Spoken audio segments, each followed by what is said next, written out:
So the president has already spoken at the Easter egg roll. He's about to speak in an hour, and I've got it all for you. I'm Tony Katz. The show is Tony Katz Today. Let the radio show join us.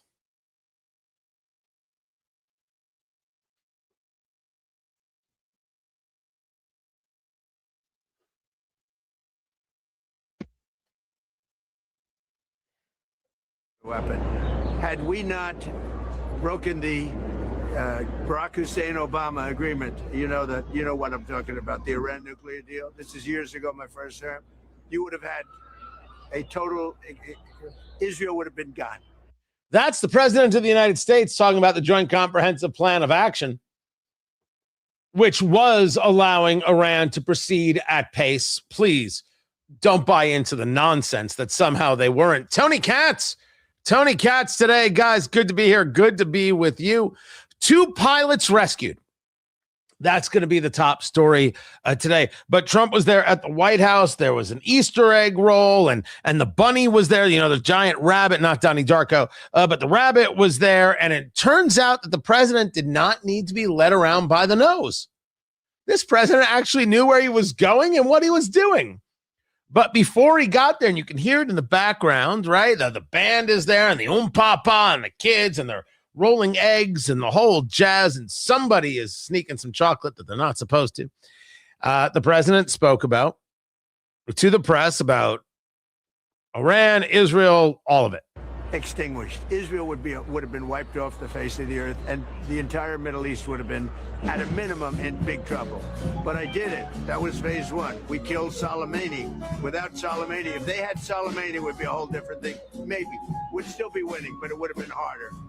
Because we are obliterating that country. And I hate to do it, but we're obliterating. And they just don't want to say uncle. They don't want to cry, as the expression goes, uncle, but they will. And if they don't, they'll have no bridges, they'll have no power plants, they'll have no anything. I won't go further because there are other things that are worse than those two. There's something very off-putting about a conversation about war and the destruction of a regime backed by smooth jazz. I'm with you. It's awkward, but I wanted to bring it to you because, like, there's no fear of the microphone, as we well know. But first, let's get into what happened here and how kind of amazing it is, the level of duplicity involved in getting these soldiers back. President Trump putting out there on True Social over the weekend, we got in, my fellow Americans, over the past several hours, the United States military pulled off one of the most daring search and rescue operations in U.S. history for one of our incredible crew member officers, who also happens to be a highly respected colonel, and who I am thrilled to let you know is now safe and sound. So this was an F-15 Strike Eagle, that F-15E Strike Eagle that was shot down on Friday. Both pilots had ejected over southwest Iran. The F-15E can fly low. So while many in the leftist press wanted to engage pontification about, what super secret abilities do the Iranians have, it could have been a multiplicity of things that shot it down. It doesn't matter. It got shot down, which is why I would remind the president of the United States, don't call it an excursion. And don't defend it, guys. Don't defend something that you know is a dumb way to explain things, because it is indeed dumb. Never diminish what can happen at any time. This is war. Bad things happen. Friendly fire happens. All sorts of stuff happens. Don't ever make light of it. Ever. I would also remind the left, stop cheering for America to lose, you weirdo freaks, because you sound like a bunch of weirdo freaks. But as we are going to see, these people are not Americans like we see Americans. We are just nowhere near it. But what had happened was that the story is being put out to via that the CIA did this, and I don't know what's true and what's not in this case. The CIA has made a lot of mistakes over a lot of years. But the CIA started pushing out, because we got the one pilot, we didn't have the other pilot. Now it seems that we knew exactly where the second pilot was, the one in the back, the weapons officer, right? Pilot in the front, weapons officer in the back. It seems obvious that we knew exactly where he was. The United States knew exactly where he was. And that immediately they began the op to try and confuse the Iranians. Because the Iranians did exactly what they were going to do. They were going to find him. They were going to parade him around. They were going to torture him. They were going to hold him hostage and do all the things that hostage takers do. Just take a look at Hamas. By the way, not only did Hamas take the hostages, they raped the women, they raped the men. The abuse, physical and sexual and psychological, went on every day, 20 plus hours a day.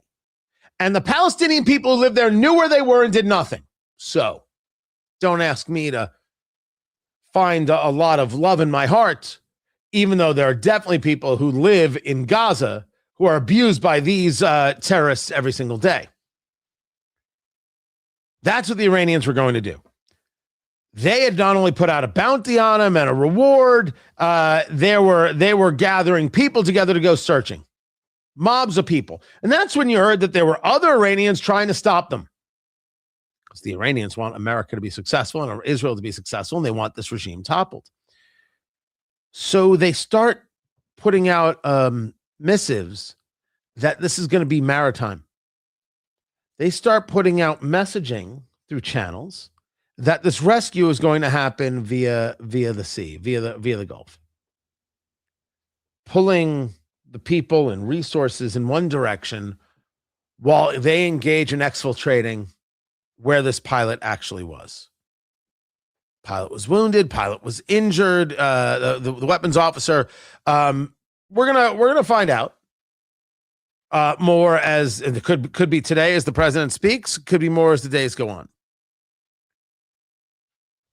In addition to the F-15, the F-15E Strike Eagle, you also had two A-10 Warthogs that were shot at, and they had to land in Kuwait.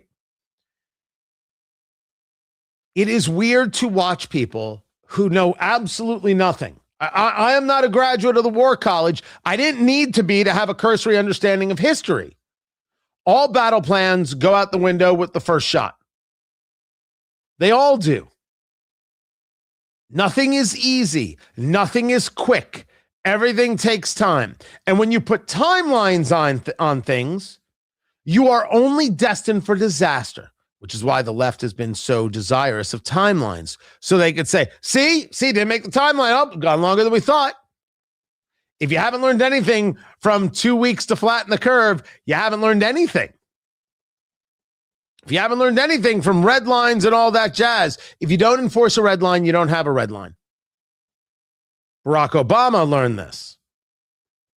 But he didn't learn, it just happened to him. Things are moving in a fine direction.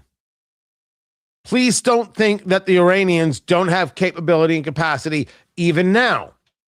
Even now, as it gets confirmed that the Israeli Defense Forces killed the Iranian Brigadier General Mahid Kademi, the intelligence chief of the IRGC, the Islamic Revolutionary Guard Corps, one of the most senior operatives, a guy who survived other attempts on his life and was able to get out when others were killed.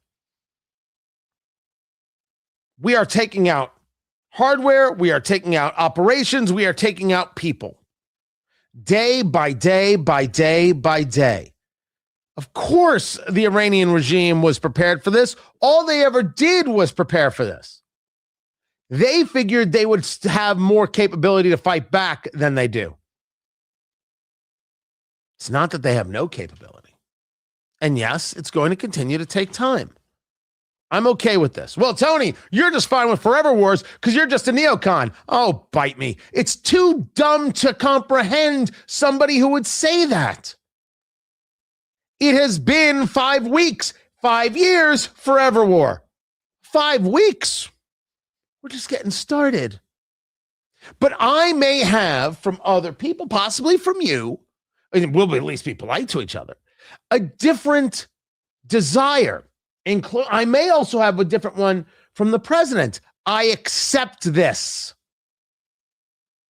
I absolutely accept that I may very well have a different desire than Donald Trump. Because for Trump, rules of Trumpism apply. The first rule of Trumpism is that Trump wins. And the second rule of Trumpism is that a deal can always be made as long as it adheres to the first rule of Trumpism. You've heard me say this before. So Trump could decide that regime change is not necessary, but behavior change is necessary. And if that's done, fine, good. They can't do a nuclear weapon for 20 years. We're going home. Thank you, Cleveland. Good night. Don't forget to try the veal. He could totally do that. But you leave any remnant of the regime, I think that's a miss. I think that's a failure. And you and I might disagree about that. I don't think, right now I'm not a believer that I'm going to get what I want. Or at least I wasn't. That, we got these guys out is incredible and amazing work, and the levels of deception and everything else, incredible, amazing work. Terrific. And I am more and more, and I certainly was more and more, especially after Trump's Wednesday speech, where if you missed the breakdown of that speech with myself and Steve Yates, it's over at the YouTube channel. Go to youtube.com, Tony Katz, and get it there. I said, okay, it seems to me that the president's going to go for behavior change, not regime change. And well, that's the way that one's going to go, and that's that. In the end, fine. And then he posted the post of posts. The post of posts of posts was on Truth Social, where the president of the United States, his name is Donald Trump. You've seen pictures. He wrote, Tuesday will be Power Plant Day and Bridge Day, all wrapped up in one in Iran. There will be nothing like it. And then he writes, open the blanking Strait, you crazy bastards, or you'll be living in hell. Just watch. And then he says, praise be to... Oh. He didn't say God. He didn't say Jesus. Like he was speaking to the mullahs directly. President Donald J. Trump. Praise be to Allah. He said it. President Donald J. Trump. And I read that and I said, wow, that is a really stupid post. I mean, that's just ridiculous. That's just silly. What is that? Why? I hate tough guy crap. Can't stand it. You're already dropping bombs on them. Just keep dropping bombs on them. What is the tough guy stuff? What do you gotta? I don't care about name calling. None of that bothers me. But this flies in the face of what you said to the nation on Wednesday. Oh, the Strait will just open when it opens. It'll open naturally. It'll open slowly. It'll be fine. Open the Strait? Open the blanking Strait. He wrote, well, what is this? What is this? What is he doing? And my first reaction is it is often to his tweets. I call it a tweet, even though it's True Social. Could he just not? Less posting, more destroying of the regime, please. I mean, if I'm getting my choice. And then I said, there's another way to look at it. But this is the way the people who talk about Trump and 4D chess look at it, and I've never been that guy. I have seen so much misdirection from this administration, from the Pentagon, that I wouldn't be surprised if it was put out for purpose. Like, it was so ridiculous. I wouldn't be surprised. Now, that is me engaging in a full-on level of hope. What do I think? I think he was sitting on the can and he was tired of these people and he wrote that. That's what I think. By the way, first time in my career, I believe I used the expression sitting on the can. Gosh. I didn't like it. But he wrote it for a reason. I mean, he wrote it because he's frustrated. He wrote it because he's telling you something's coming. And this brings us to the follow-up, which was Tuesday, 8 p.m. I don't know, Tuesday, 8 p.m. on NBC. It's a remake of Blossom. Mayim Bialik's back, and she's funnier than ever. And whoa, here comes Joey Lawrence. I don't know what's happening Tuesday at 8 p.m. I have no... By the way, Mayim Bialik and Joey Lawrence. Tell me I don't know. I don't know. Was she 90s or was she 80s? Whatever it was, I know things. I know things. I don't know what's going to happen Tuesday at 8 p.m. I don't know why he wrote this. I'm telling you, you can't tell America on a Wednesday. It's going to open, the Strait will open, Strait of Hormuz will open on its own. And then you're yelling at European nations for not doing enough, and now you're yelling it around. None of it makes any sense. But I will leave to the possibility that it doesn't have to. I believe that the president was looking for a behavior change, not a regime change. This made me question whether or not that's the case. Maybe he still is. Maybe he considers that a win. But however we look at it, one thing is for sure. There is a gross section of America that wants us to lose. And those people have to lose. Not only do they have to lose this fight for hearts and minds, they have to lose in November.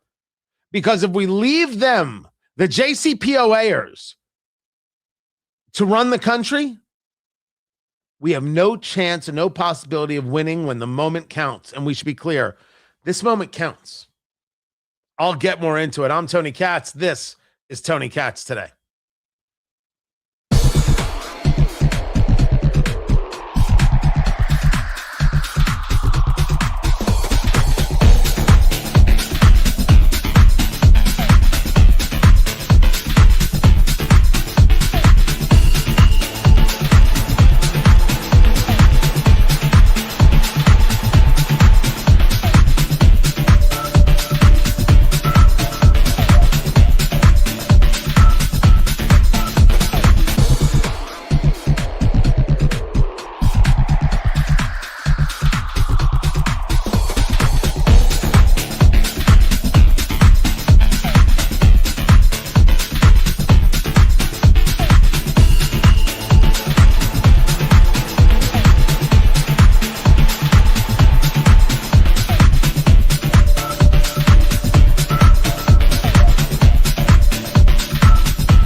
Are only doing this. Okay. So, a little behind the scenes. I'm Tony Katz. WNBA, and I know what you're saying. Why, Tony? Oh, this is interesting. Angel Reese is not good. She's with the Chicago Sky, not good. And she's the one who, when she was with LSU, beat Iowa, beat Caitlin Clark, won national championship, and the mocking and everything else. But Caitlin Clark is the whole league. And she is the reason there's a new collective bargaining agreement that players are going to now make $1 million. She's the reason they're now on charter flights, not commercial flights. She changed everything. She created an opportunity for commercial viability, and other players who are smart, like Lexi Hull, like Aaliyah Boston, like Sophie Cunningham, I guess everybody on the Indiana Fever, they figured out that this is good, and other players understand it.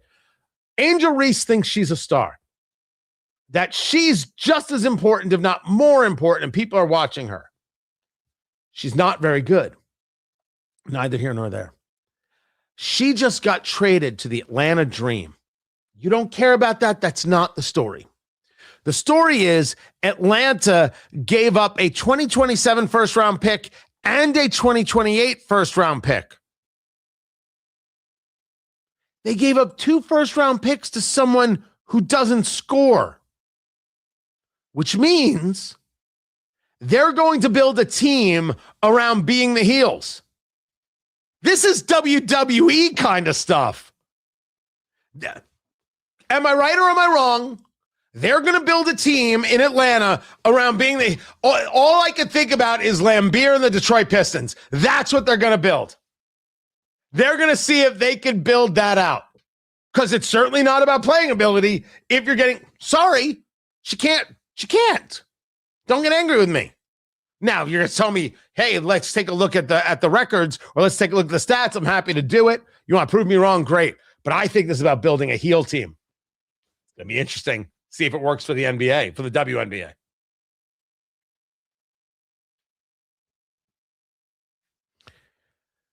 So there was a ruling that came out regarding the Second Amendment that was certifiable. Tony Katz today. Good to be with you. This is the First Circuit Court of Appeals. And what happened was, this was a post from the Firearms Policy Coalition.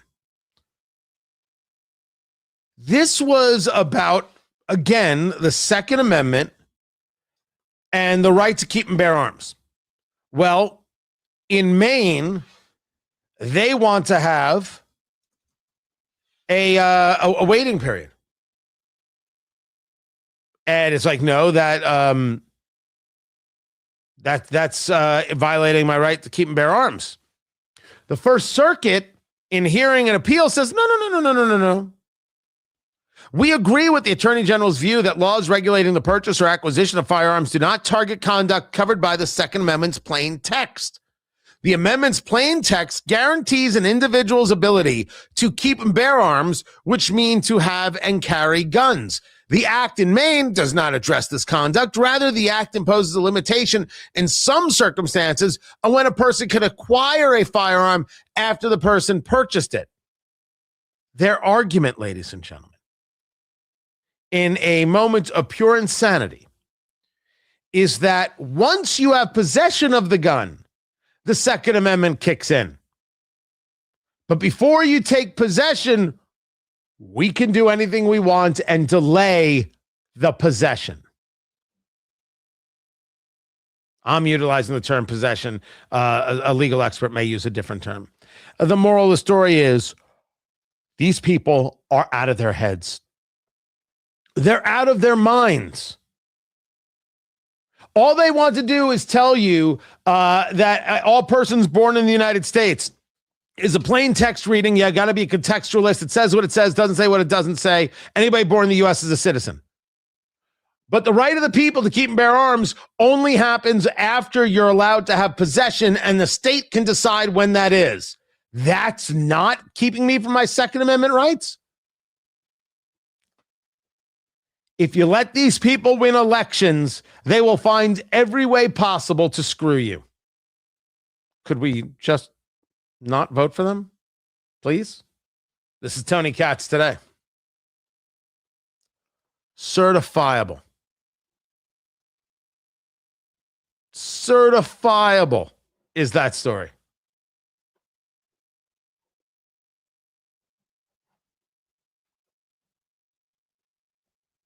Let me see if we get this together.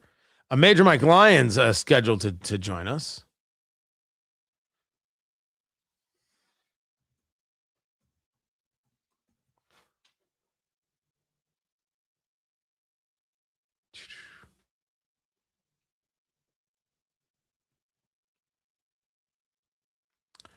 Oh, look, there he is. Nicely done. Let me grab this right here.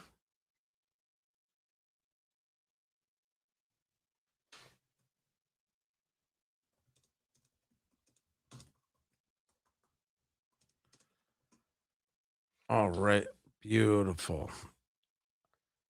All right, Major. I'm bringing you in right now. Now, listen, we're live streaming, so no cursing, right? The people expect more from you, sir. Yeah, I know. The And bar's high. you'll try. Tell them you're streaming right now. Tell the people in the chat how much you're going to try. The bar's high. The bar's high. Look at No, that. dude. What is it? No, try, do, whatever. What Yoda said. Something like Yeah. Do or do not. There is no try. This do or do not. There's yeah. That's why he's around. He's just to do that. How are you? Hey, pretty good. Pretty good. Did you have a good weekend? Honestly, I think it was a weekend of joy and mirth. Yeah. I received a cow. I purchased my first cow ever, a butchered cow. Okay. Yeah. And I now have 2 chest freezers filled with about, somebody took a quarter of it. So now I've got like 450 pounds of meat left. It's the most beautiful thing I've ever seen. Wow. Right? How long is that going to keep you for? You got a lot of 3 parties. 3 days. There's the amount of meat in my freezer. Yeah. Birth of my children. It's just unbelievable. Yeah. I have 1 chest freezer devoted to ground beef. Jeez. It's good. A lot of hamburger. Defiancebeef.com. Use promo code Eat Drink Smoke. Get free shipping and a free mini share when you get a quarter, half, or full. Defiancebeef.com. Order today. Age 21 days. Indiana farm to your table. Great sponsors. Awesome people. Terrific. Family business. So we're going to get into, if you want to get into a little bit of what you think Trump's going to say today, that's fine. But rather, I would focus on what does this kind of exfiltration take? Yeah. And then, Trump's post on Truth Social doesn't seem to comport with the rest of his language and the rest of the actions. Certainly not the speech on Wednesday. So what are we going to do?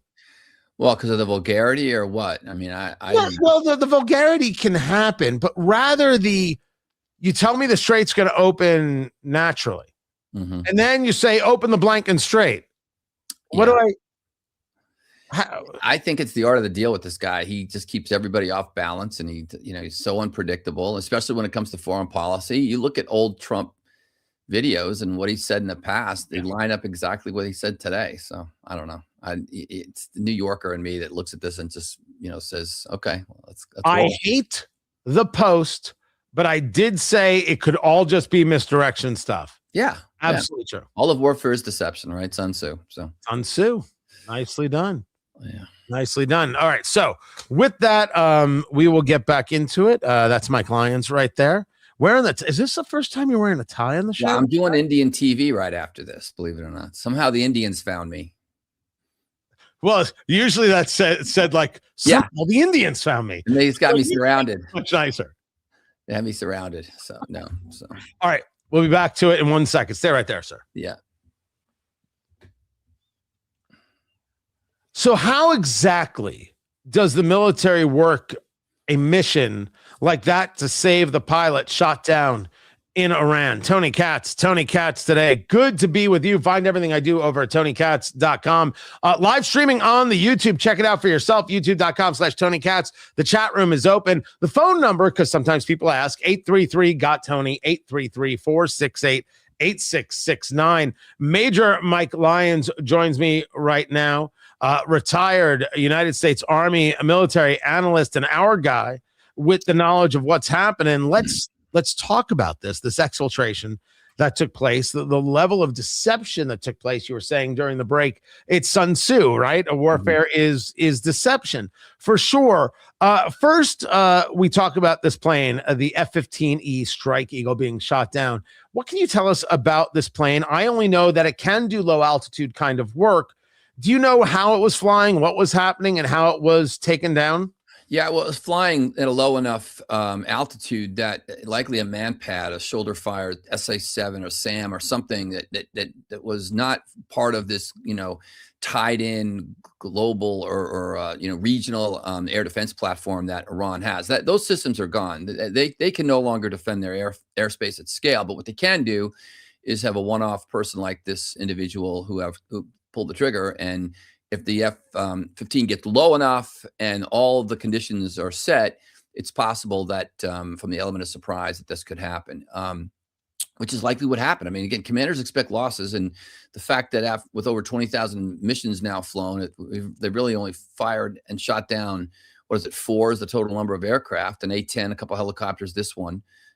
So again, they will probably review the low altitude missions at this point and might not use this aircraft again, because that's probably what happened. I don't want to say they got overconfident, but they probably didn't take this threat as that serious, because that was likely what took it down.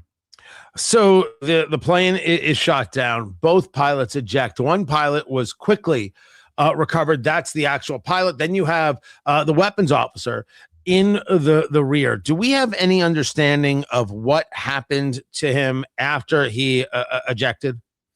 Well, no, only reports have been sketchy, coming from different individuals who say that they have this information. We'll probably hear more from the president here at 1 o'clock. He'll want to tell this story.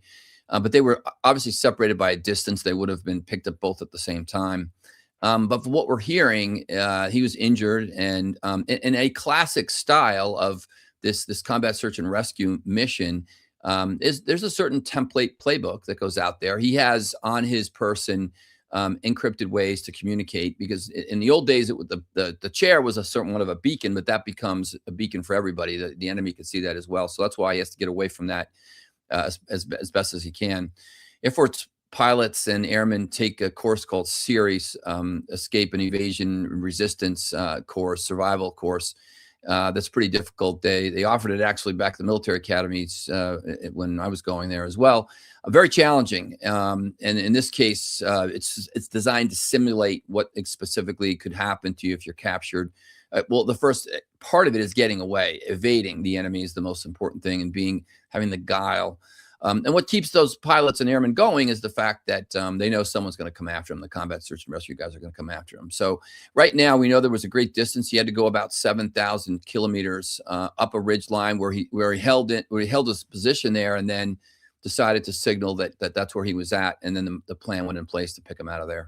Talking to Major Mike Lyons, retired United States Army military analyst. A mission like this for exfil. And hearing the CIA taking credit being given to the CIA, I don't know what's true there or isn't, about pushing that, hey, this was a maritime operation. We're going to hit him at the coast, or that's where he is, to misdirect. You would think that they would already get the hint that everything we're saying can't be trusted by any level. Yeah. But that level of misdirection, what's happening with this White House, with this Pentagon, is stuff that I appreciate and that I like. From what you know of the mission to get him back, exactly how difficult is something like this? Yeah, extremely difficult. And again, the planning that it took to set up that misdirection, to basically tell the Iranians, hey, we have them and we're going to get them to this certain spot. It was all about to take any IRG forces that could possibly been in the area and get them moving in a different direction totally. We know that Reaper drone was well above the clouds and was used to protect the individual. Anybody that got within 3 kilometers of them was subsequently taken out by the drone. And so it was designed because they knew that they would likely meet some level of resistance once they got into the ground, based on the amount of material that they were bringing in, Delta, Special Forces, Navy SEALs, and the like. And so again, all of warfare is deception, and that is true today as it was back in Sun Tzu's time. And this shows you that the CIA, along with the Israeli Mossad, I'm sure that they had a lot to do with this as well. And I know they had troops on the ground helping this as well. It's easy to lull the enemy in a false sense of security when that enemy is desperate for a win. They were desperate to find that pilot. They were absolutely had to have him, wanted the propaganda, wanted this to be this kind of North Korean moment there. And when you're desperate for a win like that, you make bad decisions, and that's what ended up helping us get him out of there.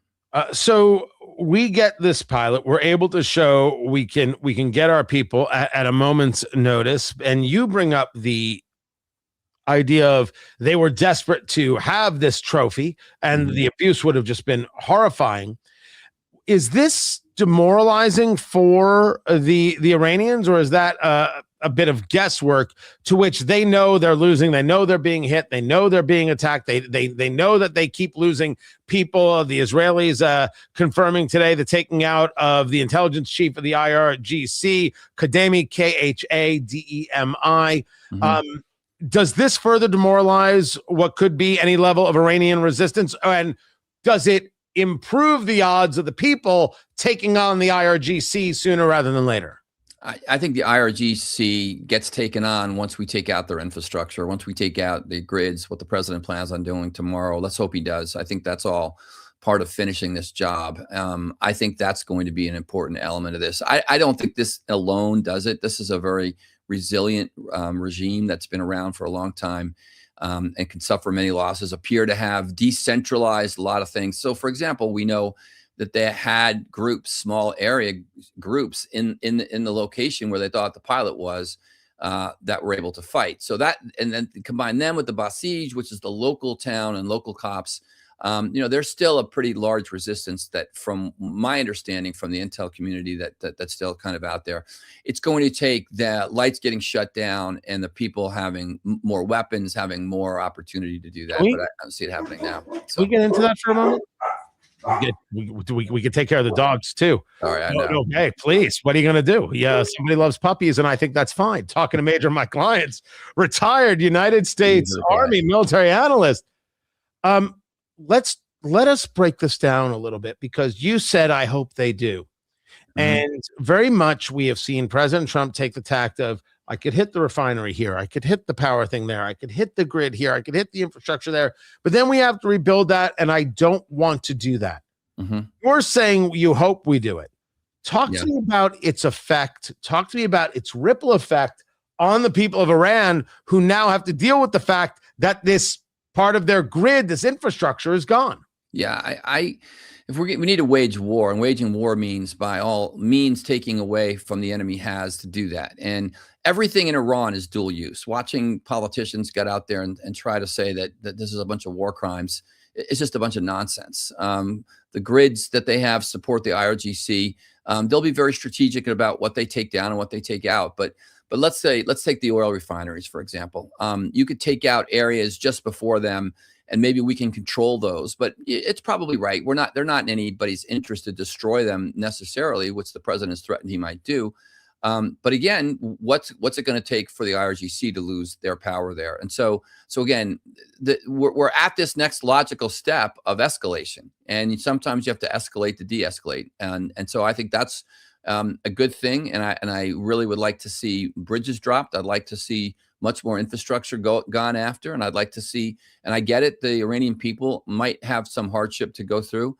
But that's how countries wage war on another. So now let's do this again, because I agree with you that the people screaming war crimes are people who will scream that for anything. Right. No, they don't care if they're correct. That part is inconsequential. But this idea of ratcheting up, does that mean that there's been a recognition that the IRGC is not going to break until they're broken? And then the follow-up there, forgive me to do two questions at once. You said that the infrastructure exists for the IRGC. We heard this about the B1 bridge, which the president and the Pentagon took out just a few days ago. People saying, my gosh, this major artery between Tehran and another city. But we learned that it's a bridge only used by the IRGC to move weapons and to move their personnel. Right. So this idea that the infrastructure is for the IRGC's use, can you expand on that? Yeah, I mean, they've built it for themselves. They have, it's the primary objective is to move vehicles, equipment, ballistic missiles, and the like into different areas. Rail lines, all those things are all about moving these weapons forward. The IRGC has been preparing for this war for the last 47 years as well. They had a couple of little starts and stops with the war in Iraq that was, again, more or less on their border, went back and forth. They decided to kind of tap out of that back in the 80s. But again, this is all dual use stuff because the IRGC runs the country. They don't have, take out schools and take out obvious civilian targets. Most of the infrastructure are designed to support what the IRGC is doing, especially anything that has to do with the oil refineries, because that's how they make their money. And so again, I think it's all open for discussion. I think it's all open for targeting. I'd like to see us take those refineries. I think that's going to be a difficult military mission. I'm not sure we've hit that island enough militarily that we would have some kind of casualties. I've said before, commanders expect losses, and the fact that we were able to get and capture that pilot, for example, without having another casualty, thank God. But I do think that if we do launch some kind of ground operation into Karg Island or so, there's got to be some expectation that there will be some casualties. I think the most important number on the board right now that's probably in the White House is the number 13. It sits on the upper right-hand corner. That's the number of U.S. casualties so far to date. And that number's got to stay there in order for the American public to at least go along with what's going on. I'm glad we dug in on the second part of the question. The first part can wait for another time. Major Mike Lyons, retired United States Army military analyst. Follow him on the X, MAJ for Major Mike Lyons, Lyons. Major, I appreciate you taking the time. More is coming up. This is Tony Katz Today. And that is it, sir. You are free to fly and go do Indian TV. Look at I'll let you know how it goes. We'll see how it happens. Please do. Please do. I'll talk to you later, sir. There he goes. Just throw him right out. We don't need him anymore. He's a good man. I appreciate him quite a bit. Quite a bit indeed. And then there was an interesting thing right here. So the president is supposed to speak at 1. So are we betting he starts at 2:45? I am on Newsmax this afternoon at 3:50. So, someone was asking in the chat if I take phone calls. Yes, I do. Not always, though. I admit, rarely. I forget who asked the question. 833 got Tony. 833-468-8669. Somebody asked. Let me see if I can find them. Oh, Evan. Hey, yes, this is a show you can call into. I don't always take calls, but if it's interesting or if it's part of where I'm at, yeah, sure. Happy to do it. That's why I've got the chat room. I like the chat more than the phone. Hold on. What does this even mean? Nobody can trust USA and Israel, trade war, and so on. Okay. I want you to know that does not make sense. No sense whatsoever. None. Very weird. I didn't realize you were also doing other stuff. Yeah, we'll just throw you right out. Easy. Okay, bye. There you go.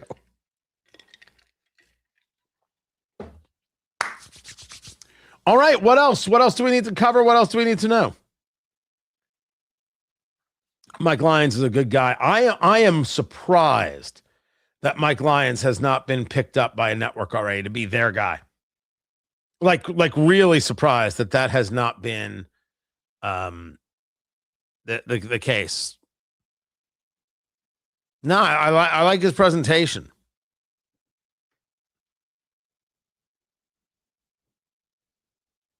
You know, it's clear he's not trying to say something that he doesn't know. By the way, the mobile chat is, of course, completely insane. Should I look at it? I'll go. You want me to go look at it right now? Because the mobile chat's insane. It's certifiably crazy. It's lunacy. Let me see. Where do let's view. Okay, there's my channel. And then, okay, there's the live. Let me see.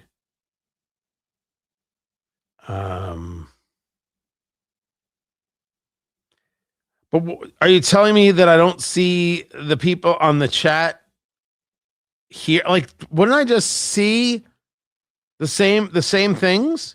Are you telling me I really don't see the same chat that you guys do?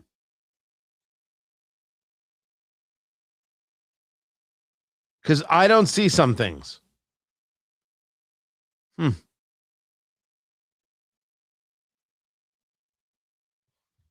All right. Well, anyway, I was just checking out the the mobile.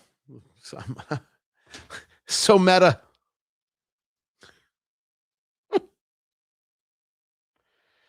Anyway, don't forget to subscribe. We've been building up very nicely on YouTube. We have a plan.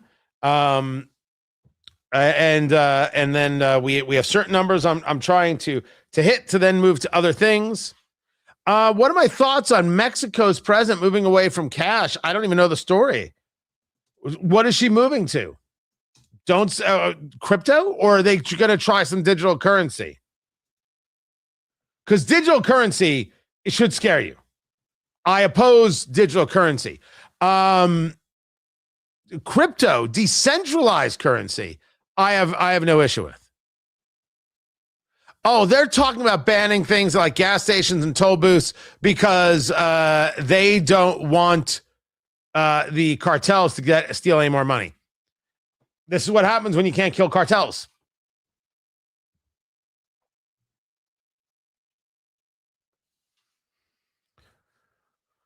So someone in the chat room was like, "Hey, what?" This is Carrie in the chat room. Hey, Carrie, what's your thought on Mexico's president moving away from cash? I'm like, with everything going on, I had not heard that story. Tony Katz today, guys, an absolute pleasure to be here and to be with you. If we're talking about, first, I oppose the cashless society. Oppose it. When I see stadiums, concerts, sporting events, all the rest, and they're like, we don't take cash here. That should not be allowed. Absolutely should not be allowed. And the states, which all have some kind of authority over the stadium, should say no. Cash is good for all debts, public and private. You take cash. But the story was about how Claudia Sheinbaum, the Mexican president, said that cash payments at gas stations and toll booths will be banned by the end of 2026. Now, if you told me you were moving to allowing for digital currencies like Bitcoin, Ethereum, all the rest, you own what you own, I own what I own. Well, I'm fine with decentralized currencies. Digital currencies, the idea that we get rid of actual dollar bills and we replace it with a card that is through the government, that's insane. And the people who favor digital currency are out of their heads. They're gross, despicable people. You want the government to control what it is you buy? Because that's exactly what's going to happen. You have yourself a digital currency, and then you have digital medical records. And then as you're going to buy the Snickers bar, it looks up your digital medical records and decides you're just a little too heavy or your A1Cs aren't right, so you can't have this candy bar, and it denies the purchase. Your move. If you say to me, Tony, you've seen too many of those dystopian future novels, the answer is, yeah, that's why you don't allow digital currency. Stop it from happening. You got to be out of your mind to have to do that. As for what they're doing in Mexico, the reason is because they can't take on the cartels. They're trying to limit the amount of cash that the cartels can steal and otherwise grab. So they're doing this. If you're not willing to shoot at the cartels until the cartel members are dead,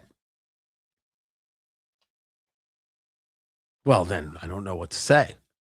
I don't know what to tell you. You're just going to keep limiting the rights of the people. We had a guy, an Islamist, try and set off a bomb in his shoes. And for 2+ decades, we had to take off our shoes when we got onto a plane.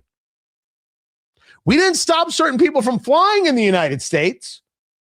We had to take off our shoes. They did it, and we dealt with the repercussions. That's not a good way to run a country at all. Meanwhile, President Trump is scheduled to speak, holding the news conference after the rescue of the pilots. They're out of Iran. To you. Keep it here. I'm Tony Katz, and this is Tony Katz Today.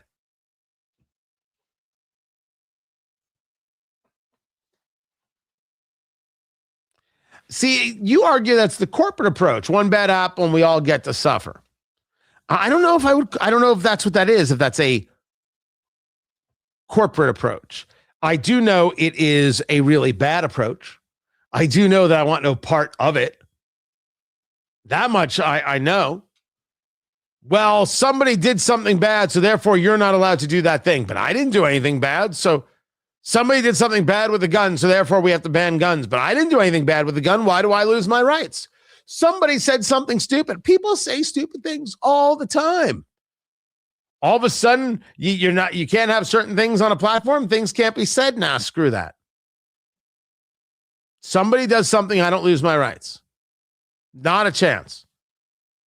The one that I often come across is, Tony, I know somebody who died from lung cancer, so you shouldn't smoke cigars. Well, I'm sorry you know somebody who died from lung cancer. Now leave me alone. I'm sorry that happened to you. Don't tell me how to live my life. You had a bad thing happen. That doesn't change how I do anything. That'd be like somebody in a car accident saying nobody should be allowed to drive. But we see this kind of stuff all the time. So yes, one bad apple and we all get to suffer. However, it wasn't a bad apple. It was a disgusting Islamist. Sorry, I have no quarter for Islamists. People I have quarter for. People who disagree with me, I have quarter for. People who want a worldwide caliphate, people who want to destroy the American way of life, I have no quarter for those people. I don't give a damn about those people. I have no interest in being nice to those people. I don't care if anybody's happy. Why would I? Why would anybody? Why would anybody? That's the argument. If you want to talk about name calling and all that kind of stuff, I'm with you. But I've seen enough of the Islamists to know that the Islamists is not a society that I want. Same thing is true with communists. I have to be nice to the commie pinko? No. I have to mock, shame, and ridicule the commie pinko and then explain to the audience that I am fortunate enough to have, here's why. Here's the issue with communism. Here's the issue with the Islamist. We're talking about issues writ large, as opposed to other things that have issues in the individuals. Because there's two sides of the bell curve. It's not surprising that there might be an issue. But that takes a grown-up point of view, and we don't have much of that. Here's the story, guys. The show is in commercial break, the radio show, so we're going to be in the break right now. All right, thank you there, producer Landon. So, he's doing it from the briefing room. Is he really? Huh. So I've got it set up. So we'll take the break right now. We'll come back to the president. I will tell you, the room is already mostly full. They're doing their stand-ups right now. And that signals to me, let me see if I can get rid of that. Yeah, so that signals to me that they may very well do this on time. There it is right there. Actually, I'm going to change this a little bit. Let me see if I can enlarge this. And I move this over like this. And there we go. And let's see how's that? Is that a better layout? That's a better layout. I think it's a better layout right there. Just it was a little too low before. Now, as for the people watching on mobile, if I do this, it looks like I'm about to take a bite of it. It's super weird. But anyway, glad you're here. Hang loose, smoke them if you got them, and we'll be back in just a few. All right? Groovy. Stay right there. We'll be right back.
Welcome back, everybody. I'm Tony Katz. The show is Tony Katz Today, and that right there is a live shot of the White House briefing room.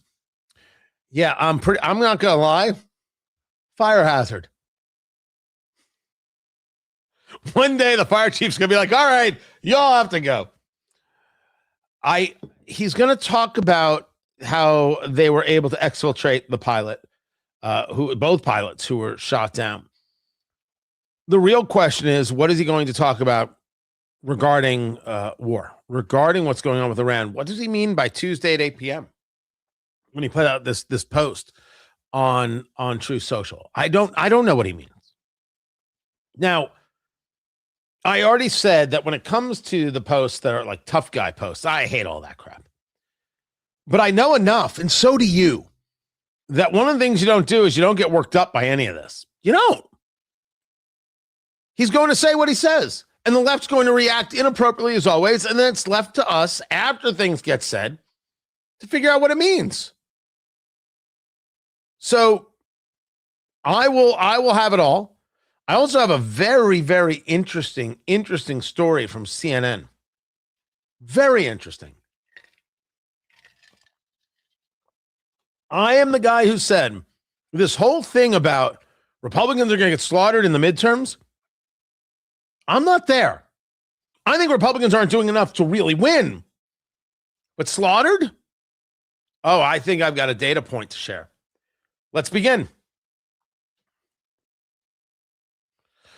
So the president is going to hold the press conference, and the view of the White House briefing room is, my gosh, it's a lot of people. They're standing, they're sitting, they're piled on each other. They're all very, very excited. Tony Katz Today. Good to be here. Good to be with you. Find everything at TonyKatz.com. President's going to talk about the exfiltration, how you get two U.S. pilots out. Is he going to get into how the plane was shot down? I don't know. Is he going to discuss what he meant by Tuesday, 8 p.m.? Because he puts out this tweet, a little cryptic. All right, maybe not as weird as Kofifi, but he puts out this tweet that says Tuesday, 8 p.m. Well, what's going to happen Tuesday at 8 p.m.? I have no idea. I have absolutely no idea what is going to happen or what is not going to happen. What I do know is one should never get worked up by these things. Did I say hello, Tony Katz? The show is Tony Katz Today. Live streaming on YouTube. Just go to Tony Katz and subscribe. And on Facebook, Tony Katz Radio. On Twitter X, Tony Katz. Even on LinkedIn. And as they say there, open to work. Now, I'm pretty good right now. But if you want to make me an offer, you can. I don't know what the president is going to do. I don't know what he's going to say.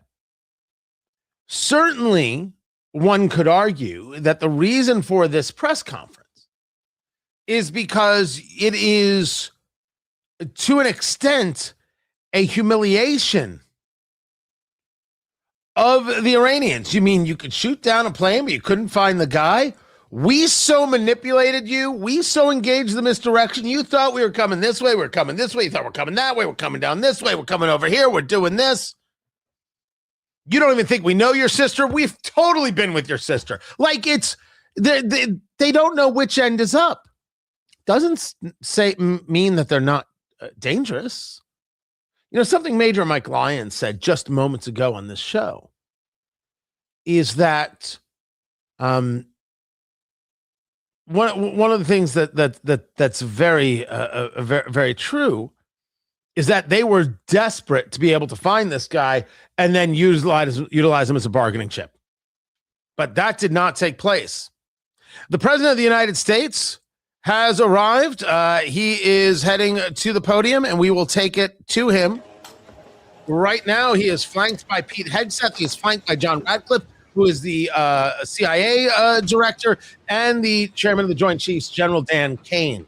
It's a great honor to be with you, and happy Easter. We had a great Easter. This is one of our better Easters, I think, in a lot of different ways. I can say militarily, it's been one of the best. So good afternoon. We have quite a bit to discuss. We'll go into pretty good detail. And we have the people that are most involved. We'll give you exactitude. And we're here today to celebrate the success of one of the largest, most complex, most harrowing combat searches. I guess you would call it a search and rescue mission ever attempted by the military. Generally, when planes are knocked down in war, especially when you're fighting a strong group, an evil group, you can't really do this because you send in 200 men to pick up one, and it's something that's usually not attempted as much as you want to attempt. And bad things happen to that one or two. And in this case, we did two, and it might not have been attempted before, but we did. And we had great talent. We got a little luck too, I would say. And love the honesty we there. were helped by a lot of people, a lot of great people. And it was an honor to be involved with it. It's very historic. This is a rescue that's very historic. It'll go down in the books. Late Thursday night, an American F-15 fighter jet went down deep inside enemy territory in Iran while participating in Operation Epic Fury, where we're doing unbelievably well, well at a level that nobody's ever seen before. The entire country can be taken out in one night, and that night might be tomorrow night. Both members of the crew ejected from the aircraft and landed alive. On Iranian soil, I immediately was asked to make a decision. I ordered the U.S. Armed Forces to do whatever was necessary to bring our brave warriors back home. A risky decision, because we could have ended up with 100 dead as opposed to 1 or 2. It's a hard decision to make. But in the United States military, we leave no American behind. We don't do it. Within hours, our armed forces deployed 21 military aircraft into hostile airspace, many flying at very low altitude, being shot by bullets. You bring rifles into play when you're going that low, but there are also certain advantages. And in broad daylight over Iran for 7 hours, at times facing very, very heavy enemy fire. We have a helicopter that's got a lot of bullets in it. It's amazing. We just realized how good those weapons are. Our machines are. Nobody has the equipment that we have, and nobody has the military that we have. Not even close. This is a reference to the 18 warthogs that were shot at that then landed in Kuwait. Some of them, pretty rough. I've heard about the idea that there may have been actually been some crash landings, but they did get back to friendly bases before landing. Of search and rescue forces successfully located the pilot of the F-15, and he was extracted from enemy territory by an HH-60 Jolly Green 2 helicopter. Fabulous machine as our warriors faced gunfire at very close range. It's amazing that when you look at the machinery, what happened, that nobody was even injured. Meanwhile, the second crew member, a weapons system, a respected colonel, had landed a significant distance away from the pilot. When you're going at those speeds, even if you go out 2 or 3 seconds later, it's miles and miles away because you're going fast.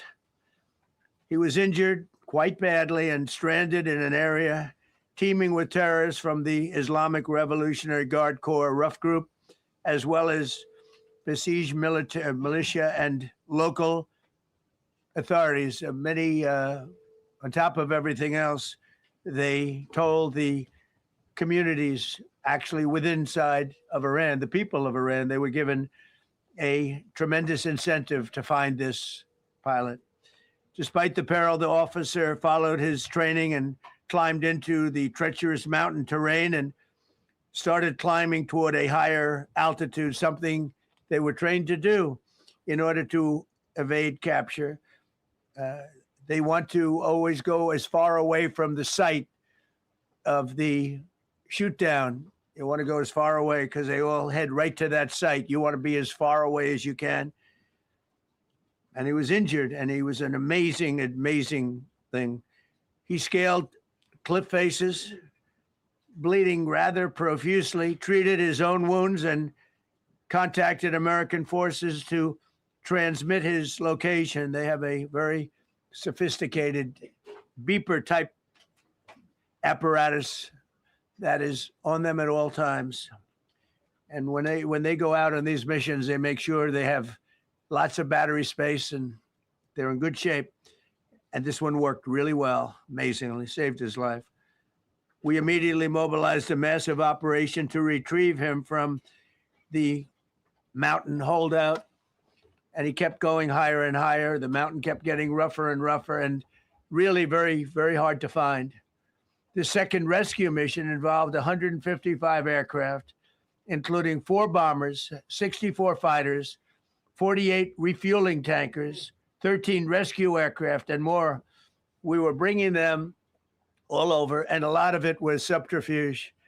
We wanted to have them think he was in a different location because they had a vast military force out there. Thousands of people were looking.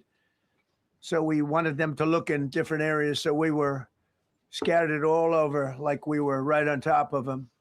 We had 7 different locations where they thought, and they were very confused. They said, well, wait a minute, they've got groups here, they've got groups there. It's an amazing thing. I was listening to these great people, these great generals. General Raisin Kane was amazing, and Pete Hegseth was amazing. But I listened to the whole thing. It was pretty amazing. So they had all these different sites where everybody thought he was located. We think we have him over there because they have 9 planes circling a little area that's 25 miles down the coast. So in a breathtaking show of skill and precision, lethality and force, America's military descended on the area, the real area, engaged the enemy, rescued the stranded officer, destroyed all threats, and exited Iranian territory while taking no casualties of any kind. I'm going to take the quick break. I'm going to get into more of President Trump's speech here. Just a couple things. The HH-60 Jolly Green is the replacement for the HH-60 Pave Hawk. This is a search and rescue helicopter. That's its purpose. That's its job. So when he talks about the HH-60 Jolly Green, this is a replacement piece, which really just came online. I think got approved in 2019. Is that my research? Or the prototype was built in 2019 and it really came online for the military in 2022. So it's a pretty new piece. And of course, we can discuss what it is that the military has on them and on uniforms to be able to signal to us where they are, to be able to exfiltrate. But the key statement he has made so far is one night to destroy. Is this the president saying, you surrender or we're done? We've done all the playing around we're going to do. We'll get to that. Keep it here. It's Tony Katz today. Let me bring it back to President Trump right here. For almost 48 hours. That's a long time when you're in tough shape and when you're bleeding. It's a long time. When we left, as you probably know, we had 2 large planes, pretty old planes. It carried a lot. We needed a lot more equipment going in than coming out, obviously, because going in, we needed to be able to scale mountains. And we had a lot of equipment. But the sand was sandy, wet sand. So we thought there may be a problem taking off because of the weight of the plane. And then we also had all the men jumping back onto the planes. And they got pretty well bogged down. And we had a contingency plan, which was unbelievable, where lighter, faster aircraft came in and they took them out. We blew up the old planes. We blew them up to smithereens because we had equipment on the planes that frankly we'd like to take, but I don't think it was worthwhile spending another 4 hours there taking it off. So we didn't want anybody to have, we have the best equipment anywhere in the world. We didn't want anybody examining our anti-aircraft and other equipment. So these were large planes that were old and pretty old, and we blew them up. And we had faster, lighter planes come in, and they were able to land on the sand. We needed the bigger planes because we had so much equipment that we needed. We took 3 helicopters over there, which were very strongly used and couldn't have lived without them. They did, and they performed unbelievably well. And if you'd see it, you wouldn't believe it. They came off the plane, and these guys had them. The rotors were off. They rebuilt these helicopters in less than 10 minutes.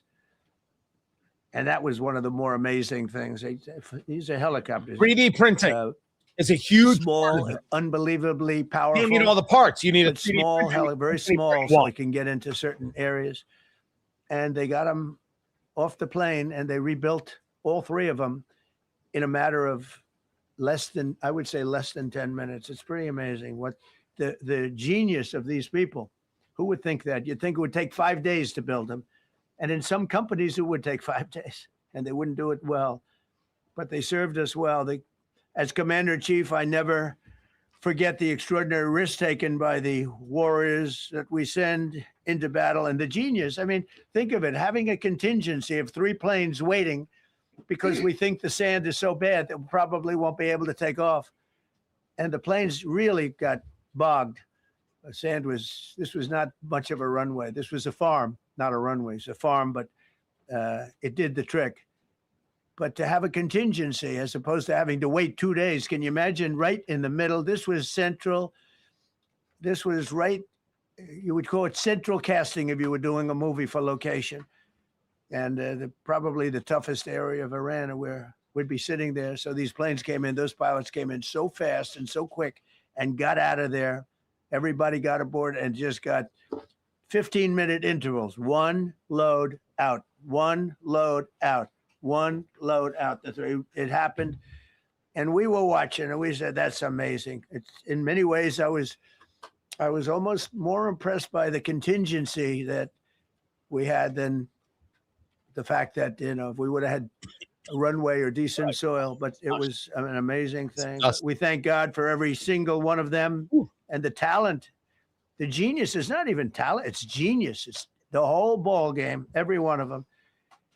If you look at what we did with Maduro, we went into a military compound, a massive, with thousands and thousands of soldiers, and within a matter of minutes, and he lived behind iron doors. There were steel doors, broke them down so quickly. And within almost minutes, he was in the back of these planes. It was a similar group. Incredible. We have incredibly talented people. And if the time comes, we move heaven and earth to bring them home safely. We're going to bring our people home safely. I want to thank every member of the U.S. Armed Forces involved in these historic operations. They really were historic. It's just not something that's done. And you'd understand it. Not that they don't want to do it, but when you're going into areas, when you look at these helicopters, when you look at the amount of bullets and everything else that they took, when you go into these areas, you don't come out like we came out. God was watching us. I tell you, well, it was the Easter. We were in the Easter territory, I guess, but God was watching us. Amazing. Because when you look at the machinery, they took damage. It tells you, first thing I said is, these are unbelievable machines, how they flew back and not even much of a problem. But these 2 extraordinary rescues, because it was 2, and as you probably know, we didn't talk about the first one for an hour. Then somebody leaked something, which we'll hopefully find that leaker. We're looking very hard to find that leaker. Good. We talked about because leakers should be found. Tony Katz today. President Trump giving the press conference there from the White House briefing room on the exfiltration of 2 U.S. pilots out of Iran after their plane, their F-15E Eagle, Strike Eagle, was shot down. However, the president said went down deep inside Iranian territory. He did not say shot down. He did not say those words. I'm Tony Katz. The show is Tony Katz Today, talking about how this exfil was done in 3 installments, 15 minutes per, helicopters loaded up, and then taking out our people. Let's get back to the president here as he talks about this mission and these warriors. Somewhere on their land that was fighting for his life. And it also made it much more difficult for the pilots and for the people going in to search for him. All of a sudden, they know that there's somebody out there. They see all these planes coming in. It became a much more difficult operation because a leaker leaked that we have one, we've rescued one, but there's another one out there that we're trying to get. So actually, the country, Iran, put out a major notice, you all saw it, offering a very big award for anybody that captures the pilot. So in addition to a hostile, very talented, very good, very evil military, we had millions of people trying to get an award. So when you add that to it, but we have to find that leaker because that's a sick person. Probably didn't realize the extent of how bad it was. I can't imagine that the person. Oh, you're giving him too much credit, Mr. Find out President. it's national security. Don't do that. The person that did the story will go to jail if he doesn't say, and that doesn't last long. And I think everybody would understand it. They put this mission at great risk. They put that man at great risk, and they put the hundreds of people that went in looking for him, because everyone now knows that we're going in. Over the past 37 days, America's armed forces have carried out more than 10,000 combat flights over Iran, unheard of, striking more than 13,000 targets. The F-15 we lost last week was the first manned aircraft down by the enemy in this entire operation, with thousands and thousands of flights. They got lucky. It was a lucky hit. You know, eventually you get lucky. But we got lucky too, because we got both of them back. But it's a record that is unparalleled in the history of military air operations. Nobody's ever seen anything like it. It's such an honor to be involved with it. We were up late at night, and then we were waiting for those contingent planes to come in, and we say, come on, let's go, get in, because they're waiting out on this farm without a runway, with wet, crummy soil, sand, mostly sand, wet sand, and it eats planes alive. And we're waiting, and we're saying, I hope that one can land and take off. And they came in like magic. Boom, boom, boom, one after another. It was like genius. So impressed by that, because we were a little concerned. We said, boy, if they don't get in and get up fast, we're sitting in them. And that's called Iran Prime, right, General? That's where the whole bet is. And here we are sitting there waiting for a plane. But they came in so fast and so hard, and these guys knew exactly what to do. Let's go. Come on, get in. Let's go. Bwah. They came one right after another, not at the same time. Bwah. They don't want to come at the same time. They had to come right after each other. They didn't have any room. There was said. barely any room to land. Tiny little patch of very wet I will say this. earth and sand. There's something interesting So about I'm him so in proud of this, the people because that I it's have. outrageously There were honest. Many others that worked. I mean, so many. I'm surprised. I was shocked. I was amazed. I couldn't believe it. Jared Kushner. I think a little bit of it's just his actual surprise. Like he's like seeing this work. Like, my gosh, we're really that good. And the answer is yes. The head of the CIA, and he We really are. is a man. Now talking about John Ratcliffe, the head of the CIA, he might bring If Ratcliffe. we cast a movie, he's going to play the head of the CIA. He's one of the few. John Ratcliffe, he did a phenomenal job that night. He did something that I don't know if you want to talk about it. If you want, you can. I'm not sure you're supposed to. I'm not going to talk about it. But the CIA was very responsible for finding this little speck. It's like they used an expression on one of the shows. A general was talking about, it's like finding a needle in a haystack, finding this pilot.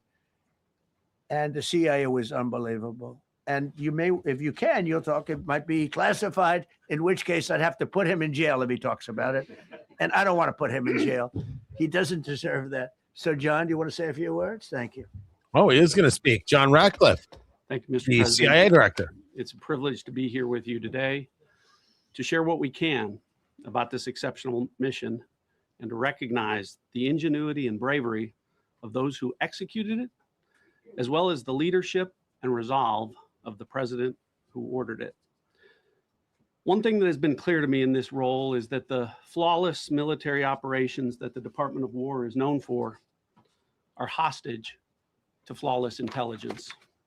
We saw that in the skies over Iran in Operation Midnight Hammer last summer. We witnessed it in Venezuela during Operation Absolute Resolve. We've seen it against the cartels in the Western Hemisphere, and we're seeing it every day in Operation Epic Fury, including this mission to rescue an aviator buried deep behind enemy lines. Because it is the unique tradition of the U.S. Armed Forces that we leave no man or woman behind, this was a no-fail mission. That was the spirit in which the president put us to work, and we were determined not to let him down or our airmen down. As an agency, the CIA possesses unique capabilities that only the president can deploy. Some of these capabilities fall under covert action authorities. And because covert means exactly that, I'm not going to be able to tell you everything that you want to know. I have no doubt that he isn't going to tell us everything we want to know. I'm amazed he's speaking at all. We're going to hear from, I assume, the Secretary of Defense, Pete Hegseth, from the Chairman of the Joint Chiefs, Dan Kane, and hopefully we'll get to some of the questions from the press, who probably won't be happy that we brought home soldiers alive. Am I wrong? I'm Tony Katz. This is kind of who they are. I mean, that's a rough thing to say. Like, how dare you? But look how many people are upset that we're having any success. They are all really focused on the idea of this isn't working, we're failing. They're desperate to fail. They're desperate to see America fail. It's horrifying. But there's those on the woke left who don't want America to exist as is. And then there are those on, I should say, on the American left, the progressive left. And then there are those on the woke right. America needs to learn its lesson. You don't get involved with other countries. You just stick to you, and really, truly total isolationism. Now, we could argue that there are moments where we shouldn't be involved at all. And that's absolutely a legitimate argument. And it's weird when people are like, you can't say that. Of course you can. You say anything you like. But sometimes you'll say things and people be like, yes, I disagree. Like I do with the woke right. Israel dragged us into this. Oh, stop the silliness. Oh, we had no business here. They weren't a threat to us. There was no imminent threat. Stop that as well. Anytime they're talking about a nuclear weapon, they are an imminent threat. I should wait till they have it built and then say, maybe we should do something about it. Too silly for words. Childlike, as I see it. Meanwhile, let's take it back to John Ratcliffe. This president is about results. And now that's what his CIA is about too. The professionals at the agency and at the Department of War deserve immense credit for their flawless execution during this daring mission. Their skill, creativity, and courage are unmatched on the battlefield wherever they step. But none of that matters. And all of that is wasted without a president with the political courage to put them into action. Mr. President, I've had the privilege of seeing you act with political courage in the best interest of the United States up close on a daily basis. And I'm grateful that this successful mission has given the American people a window into that as well. The Secretary and Chairman will tell you that our service members' confidence is boosted by a Commander-in-Chief who has their back the same way they have yours. And I know that the confidence of CIA's you said something, I didn't hear you. Is boosted by the knowledge that their work is informing a president who's not afraid to make the hardest decisions. Sorry, man, you're gonna have to when the stakes are highest. And to the American people, your confidence should be boosted by knowing that the security of the nation is in the hands of a president who's willing to take on problems that have confounded both sides of the political aisle for nearly half a century. It is an honor to serve under a leader who just proved that you can believe him when he says, no matter what, we will leave no one behind. We will come for you. Thank you.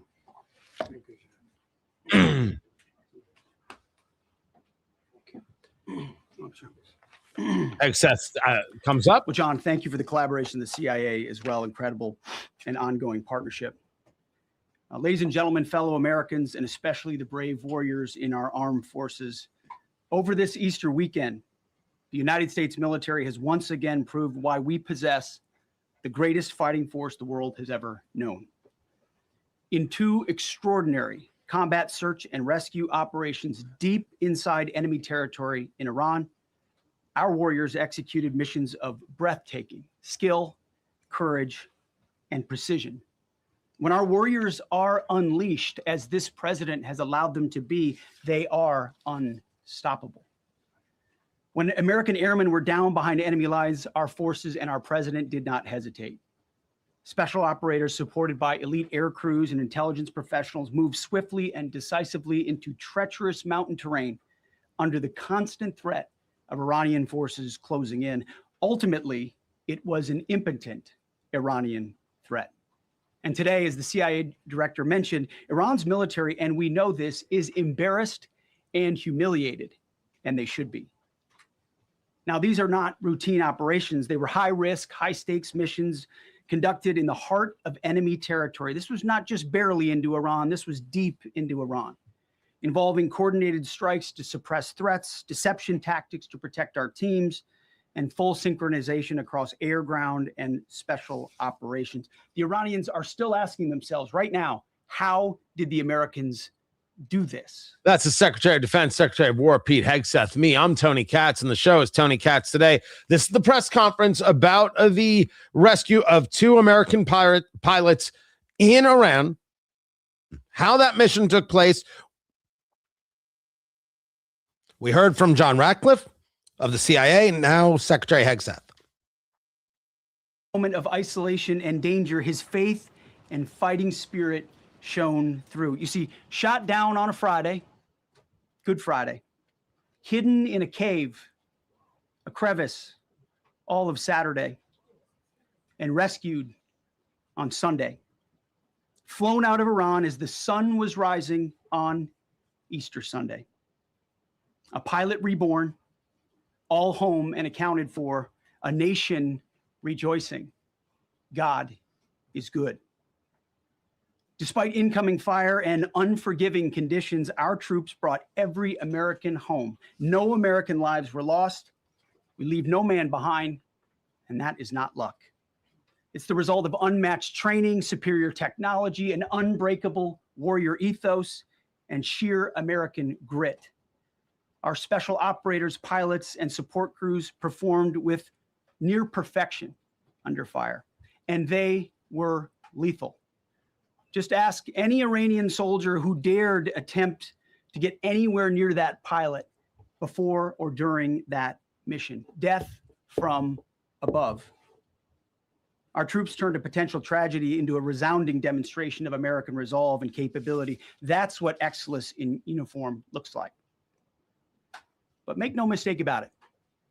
None of this would have been possible without the courageous leadership and ironclad determination of President Donald J. Trump. From the moment our airmen went down, President Trump made it clear we will leave no one behind. The first mission, the first of 2, was an audacious daylight thunder run right up the middle. It was authorized in less than 2 hours from that pilot going down when we knew where he was. And it was authorized in the middle of the night, because anybody that's worked for this man knows he's up in the middle of the night. Authorized immediately, without hesitation, audaciously. The second mission, as soon as we knew where that pilot was, and John was certainly helpful in that, also executed immediately. You know, I looked up at my screen when the final mission was complete inside our SCIF, our secure facility. And we have a running VTC, a running coordination cell. And the top of it read 45 minutes and 45 hours and 56 minutes. For 45 hours and 56 minutes, we held that call open for coordination. From the moment our pilots went down, our mission was unblinking. The call never dropped. The meeting never stopped. The planning never ceased. The president demanded rapid, decisive action. He backed our military with the full weight of his resolve, refusing to let enemy propaganda or tactical setbacks deter us. His leadership ensured that every lethal and non-lethal resource was brought to bear, that our forces had the authorities and the support they needed to succeed. When the president says he has the backs of our warfighters, he means it. And it means a great deal, and it's a big difference on the battlefield. President Trump understands that peace through strength is not a slogan. It is a doctrine that saves American lives. His unwavering commitment to rebuilding our military and restoring the warrior spirit has paid dividends in missions just like this one. Under his command, America projects power with confidence and brings our people home with victory. And that continues today, by the way. Per the president's direction, today will be the largest volume of strikes since day one of this operation. Tomorrow, even more than today. And then Iran has a choice. Choose wisely, because this president does not play around. Now, this, of course, is the question. Everything that we're hearing right now, and don't get me wrong, the rescue of this pilot is sensational. Both of them, the pilot and the weapons officer. But everything is a setup. Everything is to set up the conversation of what in the world is meant by Tuesday at 8 p.m. What does that mean? Does it mean there's no more question about whether or not we're going to end this regime? We're going to break these people, even if we have to break everything, which is a different take than where I was a week ago, and maybe where you were. Maybe you were always on this.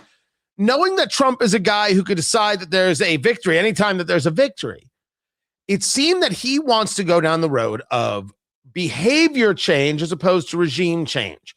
I oppose that. You know that. We could disagree about it, and that's fine. We'll still have a bourbon together. I'll be good.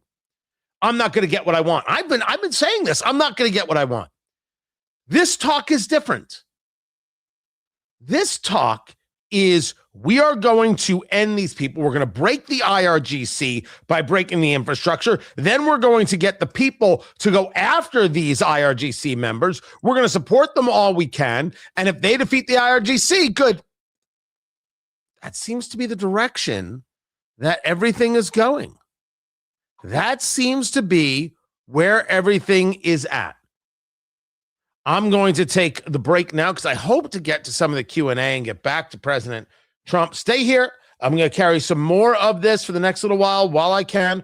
President Trump, Secretary Hegseth, and General Kane giving the update on the rescue of these two pilots and, of course, what may be coming next. Keep it here. This is Tony Katz today. Now, this is General Kane. By order of the president, a rescue operation was launched with the stated purpose of bringing both Americans home safely.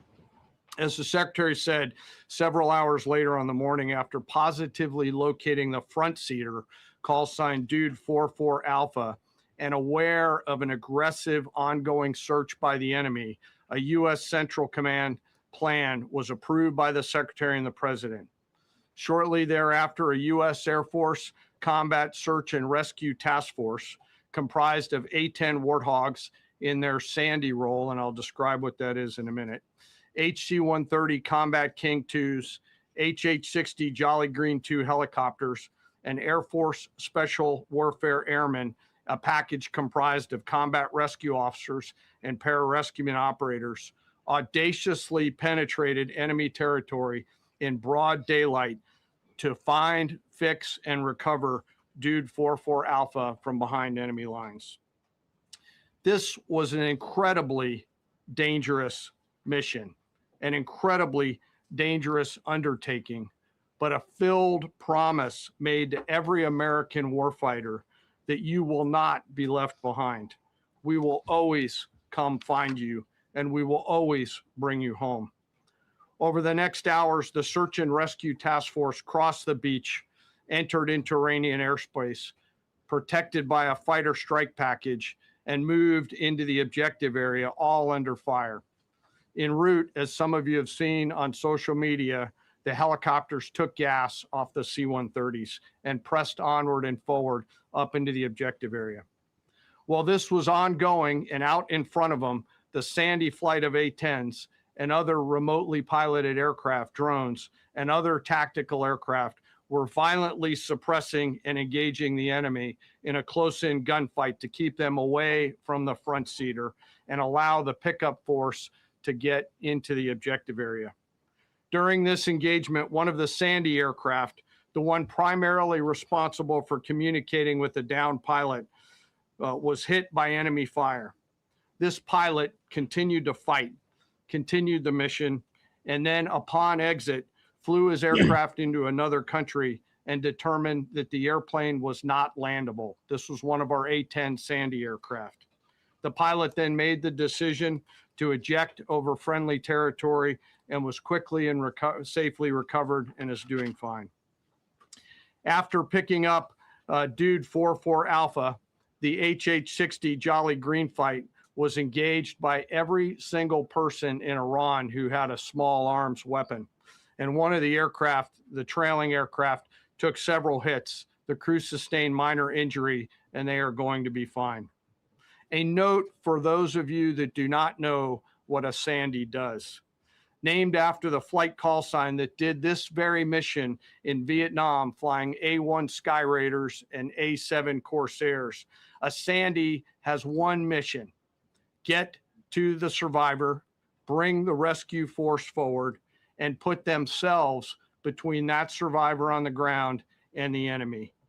They are committed to this. This is what they live for, and this is what they've trained for over many, many years. Interesting. The A-10 force and the rescue force did a fantastic job rescuing Dude 44 Alpha.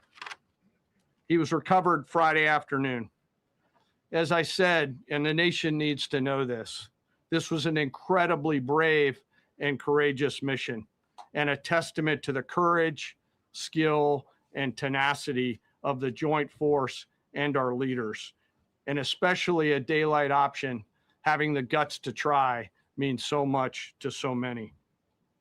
Meanwhile, the backseater, as the president and the secretary have said, had continued to work and survive. Through the hours of daylight, Dude 44 Bravo, the backseater, evaded. Using every means available, the efforts of the United States military, the Central Intelligence Agency, and others were attempting to find and locate with precision Dude 44 Bravo, the backseater. A note on the backseater and the front seater. The single most important contributor to a successful rescue operation is the spirit of attack inside the heart of that downed aviator. Their will to survive, their will to evade, their will to recover is everything. In this case, the backseater's absolute commitment to surviving made much of our efforts possible. On Saturday, 4 April, after establishing positive communications with the backseater, we learned, as the president said, that he was injured and actively evading enemy forces. And thanks to our interagency partners, we were able to get eyes on his location and positively ID him. Throughout this entire time, the enemy force continued to search for 44 Bravo, and the joint force continued to strike them over and over and over again. Fighting off marginal weather in Iran and the enemy's search for a second time on Saturday, at the recommendation of the CENTCOM commander and at the approval of the secretary and the president, we launched a rescue task force to recover Dude 44 Bravo. Again, this came to the president and the secretary for approval, this time with a much larger force package based on the time that the enemy had to prepare to find 44 Bravo. Again, this force was protected by A-10 Warthogs using the Sandy call sign.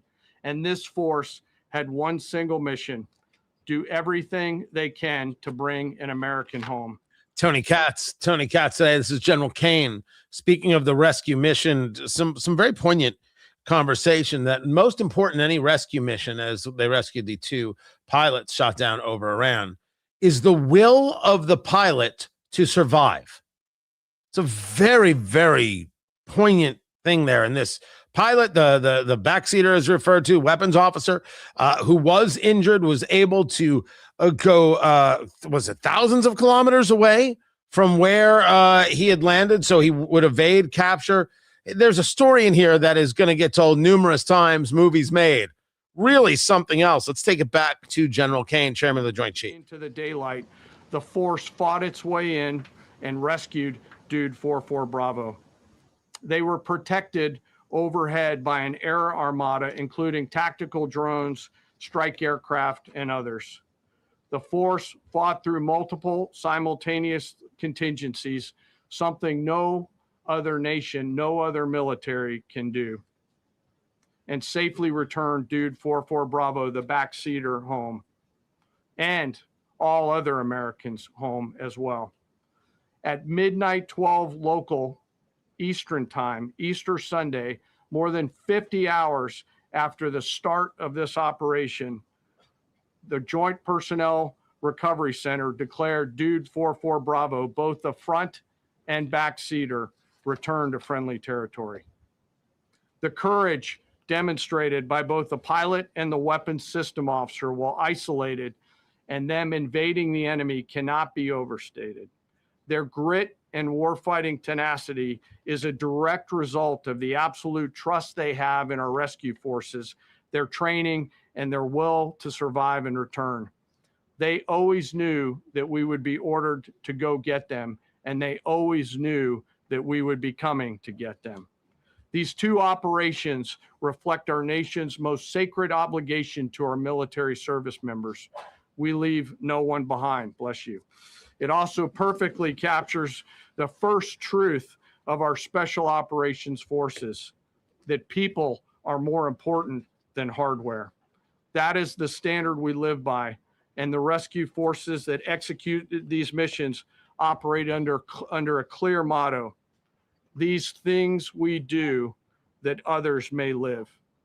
Their actions were a direct embodiment of that commitment to others, and I could not be more proud of each and every one of them today. As the Secretary said to our enemies, this operation serves as a clear reminder of the capability and will of America's joint force. The United States of America will recover our warfighters anywhere in the world, under any conditions, when we want to. This is the difference. We will always bring overwhelming skill and firepower. To every member of the joint force, our interagency partners, the leadership at CENTCOM, and our leaders at the department and above, thank you. I'm proud of each and every one of you, and thankful to our deployed forces and their families. This is the difference between leadership and our press. This is the difference. The forcefulness, the strength, the unapologetic nature of it all. This moves people. That we don't leave anyone behind, that we are capable, that we are able, that we are run by professionals, that we did the right thing, at least in the election, because you don't feel that Lloyd Austin or Joe Biden would have brought you this result. Well, Tony, they never would have gone to war to begin with. Aha! You know, there's a lot of talk about how president after president, Israel went to them and said, you need to take care of Iran. But this president was willing to do it. See, he's being led by Israel. No, we're past that silliness, that childlike pablum. He saw the problem. End the Iranian threat. You can change the region. You change the region. Maybe we could stop thinking about these people for 5 minutes. Meanwhile, the president started taking questions. Pretty amazing. And these two gentlemen have been, from day one, they've been perfecto. You know, I got to know General Kane in my first term because he was able to take out ISIS in 4 weeks instead of the 4-year projection that was given to me by other much lesser generals. I said, you know, if I ever do this again, that's going to be the head of my Joint Chiefs of Staff. And we worked it that way, didn't we? He's amazing. He took out ISIS. We defeated ISIS in 4 weeks. I was told it would take 4 years. I flew to Iraq to find out with the greatest equipment in the world, why would it take 4 years? And he told me, sir, it won't. It'll take 4 weeks and you'll have time left over. And that's exactly what happened. So he's great. And Pete, all I can say is that he was treated very unfairly. And now those same people that treated him unfairly, that fought against him, they called me up saying, what a great choice he was. They said, well, what happened during his nomination? What happened to you? I'm telling you, people that were not for him, senators, friends of mine, sir, I don't think you're doing the right thing. Now they're calling me up. What a choice. These two guys are fantastic. And John Ratcliffe was incredible. It was actually their genius that called us from, he was 40 miles away. And he said, you know, we're seeing something moving up in the mountain. This is at night. And they kept the camera on him for 45 minutes. He wasn't moving. And they said, you know, probably wrong, but we're seeing something moving. This is a vast mountain, vast, thick, with bushes, trees. He said, we see something moving 40 miles away. It was the head of a human being. I'm telling you, it's moving. And then all of a sudden, 45 minutes later, he moved a lot, stood up, and they said, we have him. And that was really the beginning of something incredible. We had an idea where he was, but not specifically. That's a big mountain. So I'm surprised he's letting that the much CIA information out. too. I don't think they get enough credit for the great job they've done. Yes, please. Thank you very much, Thank Mr. you. President, for this great opportunity. Country, it has super army. You make a difference, Mr. President. Thank you for your greatest leadership. Thank you. I have two quick questions, Mr. President. What was your reaction when you learned that Kurdistan region had resumed exporting oil to the international market with your support as United States of America? Well, I expected that. We've gotten And oil, I mean, it's kind of, that's not what people tuned in for, but I can appreciate it. So I'm going to continue this on the live stream. So you can come check that out. I've got much more radio ahead, so stick around for that. And I'm gonna have a full breakdown of this presser tomorrow as well. So you're not gonna miss anything. I just wanted to hear what the president had to say and what the chairman and Hegseth had to say. We've got much more live streaming on YouTube. Check it out. This is Tony Katz today. All they did was say a little bit about liberty. They wanted liberty. A couple minutes of that. And they were violently executed. But the number is up to probably 45,000 people were killed. So, you know, when somebody stays in a house, when they know if they walk out of the house to protest, they'll be immediately shot and killed. And they issued that, you know, that was publicly issued. It's not a secret. That's why so many people say, oh, well, why are you doing this way? We can't let Iran have a nuclear weapon. You know, we got regime change. We're dealing with a much different regime than before. We're dealing with different people. They're smarter. I think they're sharper and far less radical. We have regime change, but we didn't do this for regime change. We did it for the fact, and my view was very simple. I saw somebody said, oh, he doesn't have a plan. I have the best plan of all, but I'm not going to tell you what my plan is. You know, they want me to say, here's my plan. We're going to attack at 9:47 in the morning, and then we're going to do this, and then we're going to, and if you don't do that, they say, I have a plan. These people know what the plan is. Everybody here knows what the plan is, but it's very unfair to say we don't, because I don't mind being insulted. I've been insulted for many years by the fake news, but you can't. It's so bad for the people that are so you just saw two great and John Ratcliffe, three unbelievable people. They have a plan. Every single thing has been thought out by all of us, but I can't reveal the plan to the media. So, you know, but we're just thrilled by the success of this operation. Yes, please. Thank you, Mr. President. You said Iranians would be mad if you stopped these attacks, but why would they want you to blow up their infrastructure, to cut off their power? Wouldn't that be punishing Iranians for the actions of the regime? They would be willing to, and it's suffering. They would be willing to suffer that in order to have freedom. The Iranians have, and we've had numerous intercepts. Please keep bombing. Bombs that are dropping near their homes. Please keep bombing. Do it. And these are people that are living where the bombs are exploding. And when we leave and we're not hitting those areas, they're saying, please come back, come back, come back. These are the people. I don't know what they do. All I can tell you is they want freedom. They have lived in a world that you know nothing about. Correct. It's a violent, horrible world where if you protest, you are shot. Remember the great woman protests where they had 400,000, 500,000 women, and they were all enthused and they were going to protest, and everybody said, oh, the regime's going to come to an end. And then all of a sudden, boom, boom, 5, 6 different areas. A woman would go down right between the eyes. They had snipers. They had 5 snipers. That's all it took. And those 400,000 or 500,000 women said, oh my God, what's that? Oh, look over there. What's that? A woman shot right between the eyes. And after 5 or 6 of them go down, then you start hearing the purr through the vast number of people. And then they said, oh my God, who would do that? And they're incredible people. but they've lived so horribly. They've lived so horribly. You know, Iran was a great country if you go back 25 years ago or so. The Persian people, they're incredible, smart, brilliant, actually. And I know so many. I know coming from New York, originally, I know so many people from Iran. They're incredible people, incredible energy, and very, very brilliant people. But when you're standing in a group and protesting, and you have a woman, in the case of a woman, remember the Great Woman March? Everybody was saying, "Oh, this is the end of the country," and then snipers selectively picked.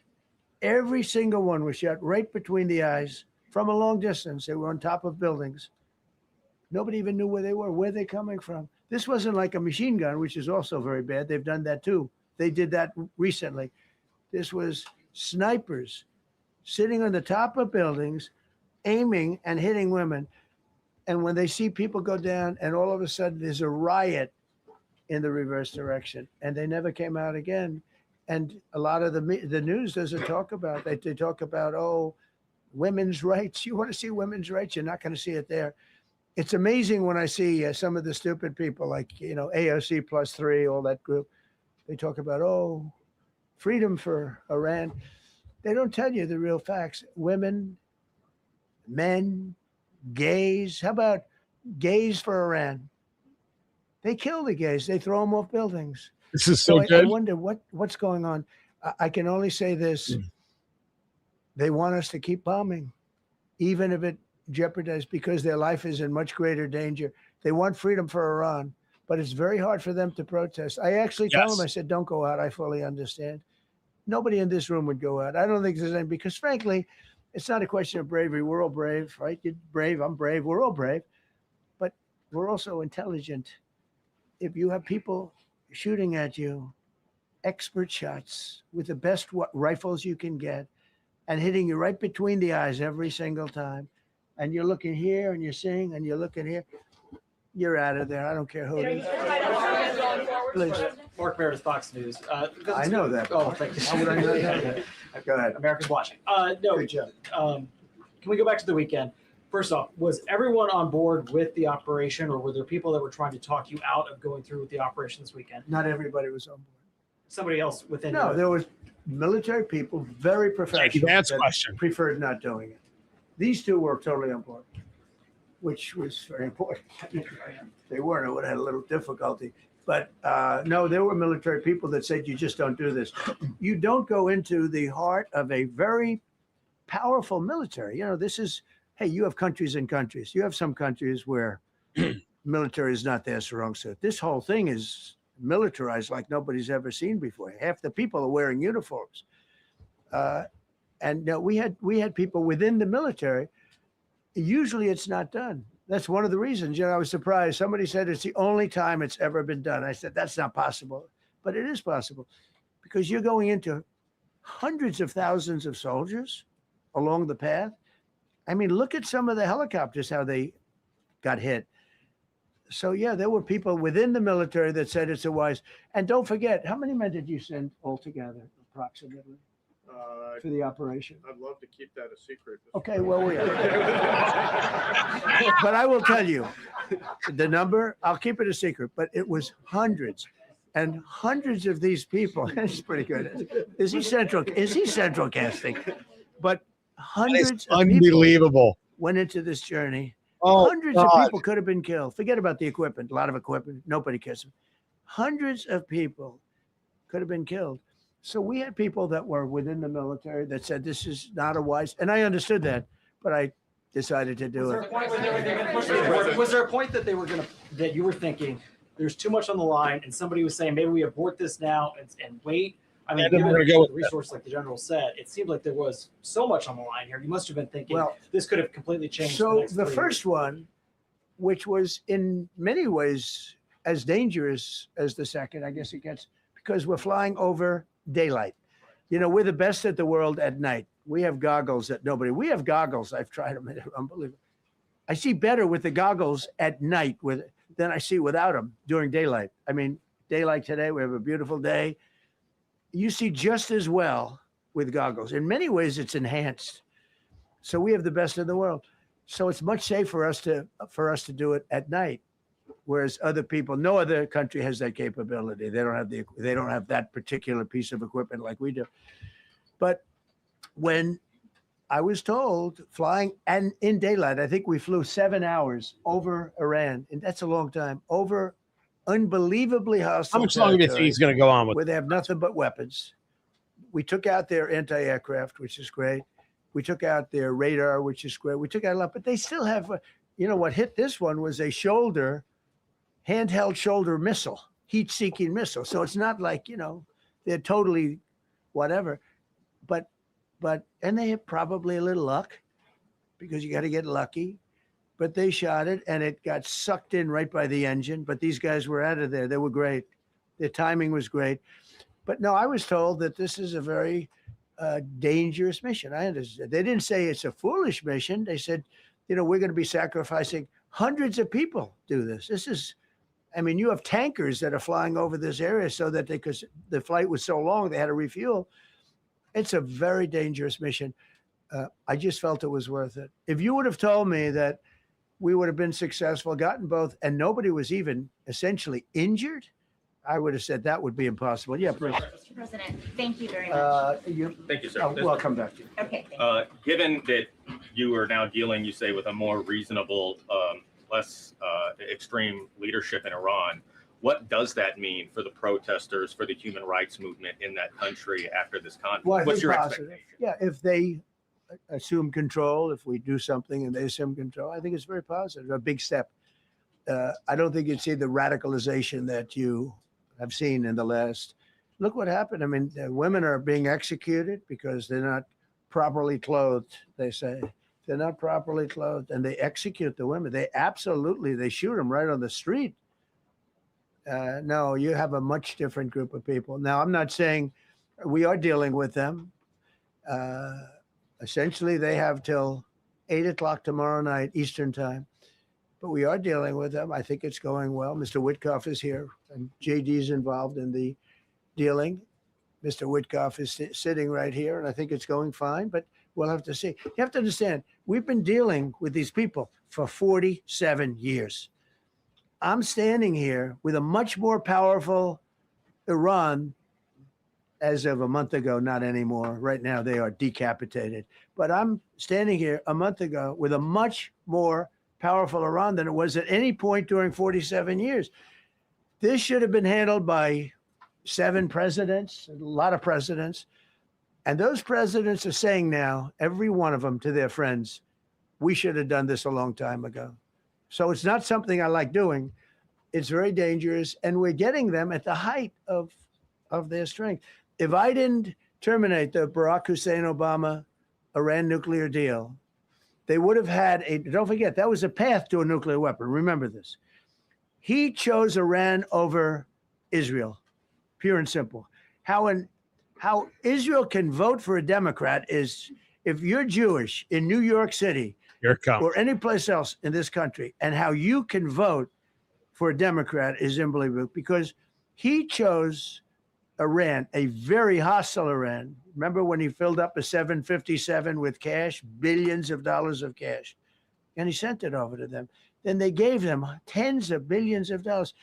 He chose Iran over Israel and really the Arab world, if you look, because, the other, Saudi Arabia, Qatar, UAE. You take a look. I can add Kuwait and I can add Bahrain, and you can add others. He chose such an unlikely candidate. Nobody could believe it. Frankly, if you're going to choose between Iraq and Iran, he should have befriended Iraq. He went in the exact opposite direction of all thinking. And now that's true. That is true. And the pallets of cash is true. And certainly how Jews vote for liberals. Well, I've talked about this before, and I look, I'm like, my people, and I shake my head. Tony Katz today.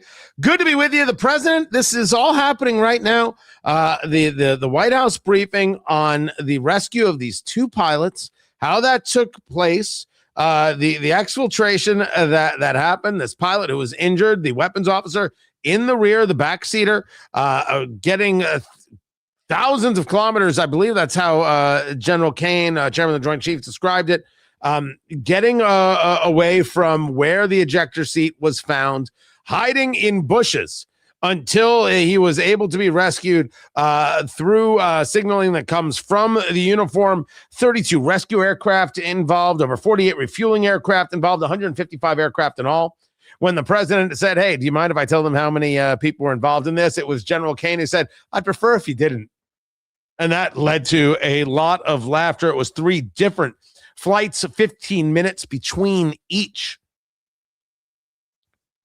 This was incredible stuff. Incredible stuff. And the president discussing the fact that there was some luck involved. The president also discussing the fact that what you have is, first of all, we don't leave anybody behind. And secondly, you're dealing with a real enemy, a threatening enemy, which is how he should have been discussing this the whole time. Never called it an excursion, never should have done that. Here we are right now. And he also has referenced now repeatedly Tuesday at 8 p.m. What does that mean? Tuesday at 8 p.m., he's saying, you have either surrendered or we're going to take out every power plant. We're going to take out every this, that, and the other. We'll take out the grids. Well, how is that fair to the people of Iran? And the answer is they want to be free. And if this is what it takes, so be it.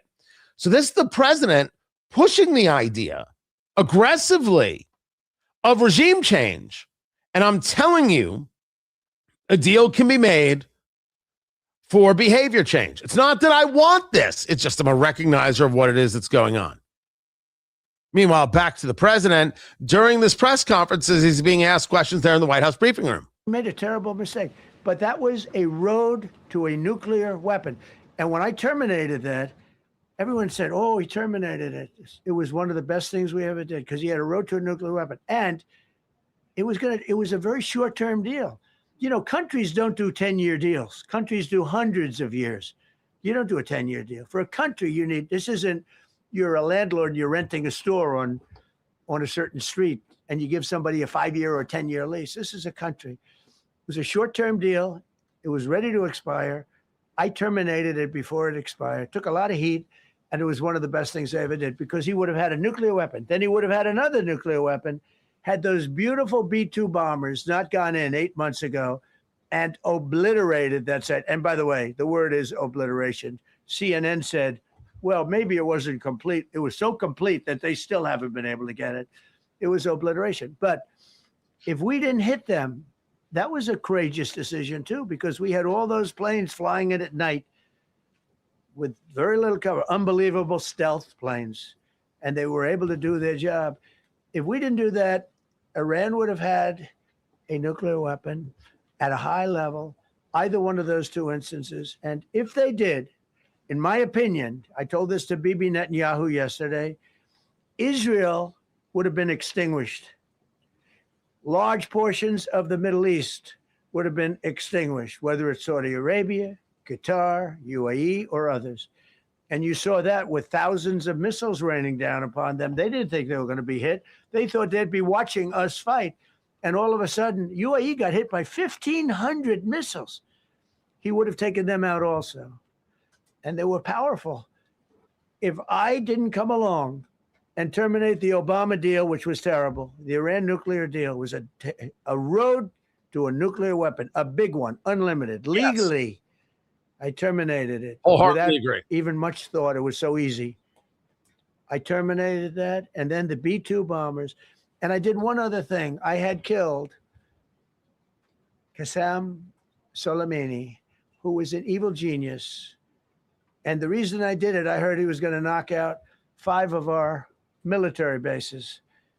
And had he lived, I believe we would be fighting perhaps a different Iran right now, because he's never been replaced, you know. And I did one other, but this one was not picked up. Osama bin Laden. If you read my book, I said you got to take him out 1 year before the World Trade Center came down. So I wish you'd read the book. But you, as a president, to be a good president, I believe you have to have good instincts. And a lot of this is instinct. Yeah, please. Thank you so much for taking my question, Mr. President. Mr. President, last week, last week you suggested that Europe should take the lead on reopening the Strait of Hormuz. Has circumstances changed now that you're issuing a direct 48-hour ultimatum? And secondly, would a new ceasefire include Israel, or would it just be between Iran I can't and the talk US? about ceasefire, but I can tell you that we have a active, willing participant on the other side. Who is They would this? like to be able to make a deal. I can't say any more than that. The president who put out a statement, open the blank Strait. He wrote it down. And that led to the Tuesday at 8 p.m. thing. And what is this going to mean? On last week, it was the Strait will open when it's open. And today it's open the dang Strait. And now it's engaging in negotiation with at least a party that you can work with. I'm not sure where the president is on this. But also, we've all seen so much misdirection that there could very well be no answer. It's to keep people on their toes and questioning, which I'm fine with. Let's see. Next question. Go ahead. Thank you, Mr. President, for the question. Deliberate attacks on civilian infrastructure violate the Geneva Conventions and international law. Who are you with? I'm with the New York Times. Zolan from the New York Times. Are you failing? Are you concerned? Circulation way down at the New York Times. Are What's you going on concerned with that your threat to bomb power plants and bridges amount to No, war not at crimes? all. No. I hope I don't have to do it. But again, I just said 47 years they've been negotiating with these people. They're great negotiators. And because they're not going to have a nuclear weapon. And if somebody that takes my place someday is weak and ineffective, which possibly that will happen because we had numerous presidents that were weak, ineffective, and afraid of Iran, we're never going to let Iran have a nuclear weapon. And if you think it's okay for people that are sick of mind, that are tough, smart, and sick, really sick, from a policy standpoint, from a standpoint, any which way you want to say, mentally, these are disturbed people. If you think I'm going to allow them, and powerful and rich, to have a nuclear weapon, you can tell your friends at the New York Times, not going to happen. Oh, I thought It means violate international law. Quiet. You no longer have credibility at the New York Times. Because the New York Times said, Trump won't win the election, and I won in a landslide. I won every swing state. New York Times said, Trump won't win the election. New York Times has no credibility. The credibility they have is it used to be all the news that's fit to print. The old gray lady, it was great, but they're running on past fumes, and you can't keep doing that. You have to be able to give the correct news. And people like you, who I know, are fake. You're fake. Go ahead, please. Your messaging on the war has moved from the war is coming to an end to war going to be bombing Iran to the Stone Ages. Right. And we've heard a range of those kind of messages. So which is it? Are you winding this down or are you escalating? I can't tell you. I don't know. I can't tell you. Depends what they do. This is a critical period. They have a period of, till tomorrow at 8 o'clock. I gave them an extension. They asked for an extension of 7 days, right? I said, 10 days. Steve, give them total 10 days. 10 days is up actually today. So I gave them 11, I guess, indirectly. I thought it was inappropriate the day after Easter. I want to be a nice person. They have till tomorrow. Now we'll see what happens. Easter. I can tell you they're negotiating, we think, in good faith. We're going to find out. We're getting the help of some incredible countries that want this to be ended because it affects them also. A lot of people are affected by this, but we're giving them till tomorrow, 8 o'clock Eastern time. And after that, they're going to have no bridges. They're going to have no power plants. Stone Ages, yeah. Stone Ages. Well, I mean, that's as much of a threat to you. Are you willing to make a deal that does not include reopening the Strait of Hormuz, or is that now a top priority? I would say it's a very big priority because, that's one thing that's a little different than other things. We can bomb the hell out of them. We can knock them out for a loop. But to close the strait, all you need is one terrorist that somehow has a truck loaded with, because you can carry them in trucks, large trucks, a water mine, drop them in the water, And now you tell people that own ships that cost $1 billion to don't worry about the mine. You can do that even just by saying we put mines in the water. So it's not like the rest. We can knock out their military. We already have. We've knocked out their Navy. We've knocked out their Air Force completely. We've knocked out 158 ships in 3 days. We've knocked out even their mine droppers. They don't have any mine droppers anymore, but they put them on other boats and they could drop them. I'm not even sure they have any mines there, by the way. I'm not sure. I'm personally, they say there might be 8. I don't know. I think there might be none. Because they're very good bullshit artists. That's why for 47 years, Mr. President, other presidents, and they haven't. Oh, you did get it. Good on you, people are living in hell. You live in that country; they're living in hell. No, I think that 47 years of this stuff is long enough. They're at the weakest point they've ever been.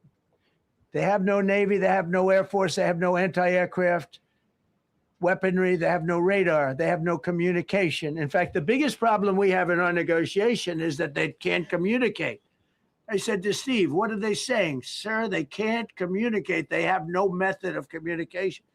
So we're communicating like they used to communicate 2,000 years ago with children, bringing a note back and forth. They have no communication. But he actually means all I want to see is I want to have a safe world. And you're not going to have a safe world. Israel will be gone. The Middle East will be gone. And then they're coming for Europe. And I have to tell you, I'm very disappointed in NATO. Very. I think that NATO, I think it's a mark on NATO that will never disappear. Never disappear in my mind. You know, they're coming to see me on Wednesday. They're going to say, oh, we'll do this, we'll do that. Now they all of a sudden want to send things, you know. But they said it loud and clear at the beginning when I spoke to UK of all. I would have said they would have been the first because they're the oldest. And I say, yeah, I'd love to have a little help. He said, no, sir, we'd rather wait till you win. I said, I don't need help after we win. They have 2 old broken aircraft carriers, barely work. I said, I guess we can use them. Who the hell knows? I called the general. He didn't even want. He said, we don't really need them. We got the SS Abraham Lincoln, sir. We don't need them. You know, we have, in terms of technology, we had one day 101 missiles going at 2,700 miles an hour aimed at the Abraham Lincoln. 101 missiles. Out of 101 missiles, 101 missiles were shot down. Now, no one's going to question our abilities and our skill set, and one should not. But for the president here, he is making 2 arguments, and it's important to recognize what they are. The first is, I have no interest in this regime. And the second one is, unless the regime wants me to be interested. Everything that he has said, which sounds frenetic, fits perfectly who he is and what he does. It fits perfectly the entirety of his point of view, which is, I'll make the decision that I feel needs to be made when it needs to be made. And I have no interest in telling you when that decision has to be made or when I'll make that decision. I don't care if you like it. As a matter of fact, keeping you on edge very much excites me. So there's a personal thing here. There's a professional thing here. There's a thing in how he has done his work in the past. And this is all coming to this moment. It can be frustrating for some, but the truth is it's fine. I say to you that until I see a bombing raid on the grid, I don't believe that it's going to happen. I'm not saying that he won't. Until it happens, though, I'm not going to buy in. He will take the deal that comes his way. Question is, are these Iranians going to do it? These people who seem more reasonable. I have no reason to believe that they are. And with all due respect, Mr. President, I don't think you believe that either. So we'll see what we will see, what we will see. We're going to get into some other subjects. Keep it here. I'm Tony Katz, and this is Tony Katz Today. Did I hit it right? Right. I think maybe hundreds of years. Now, with Venezuela, And we, just so you understand, the people of Venezuela, they say if I ran for president of Venezuela, I'm polling higher than anybody has ever polled in Venezuela. didn't get so it. after I'm finished with this, I can go to Venezuela. I will quickly learn Spanish. It won't take too long. I'm good at language. And I will go to Venezuela. I'm going to run for president. But we're very happy with the president-elect that we have right now, the people that are running it. If you remember Bush with Iraq, they fired the generals, they fired the police, they fired the people that worked in their equivalent of the White House. They fired everybody. And you know what they had? They had a mess. And you know what happened? ISIS formed.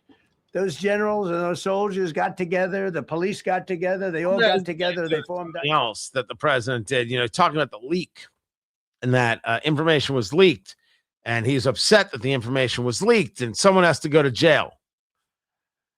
If you're talking about jailing a journalist, it doesn't matter that they're awful.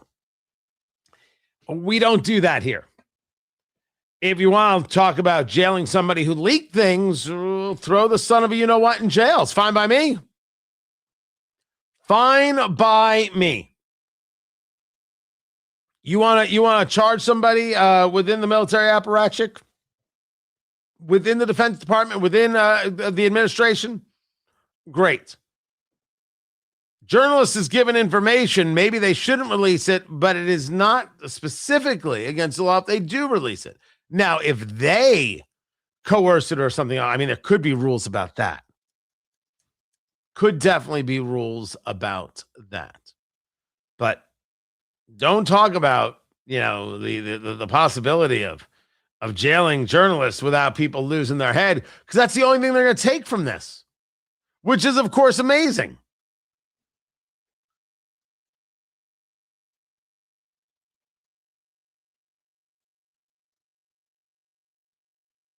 So I don't know how much longer he's going to go.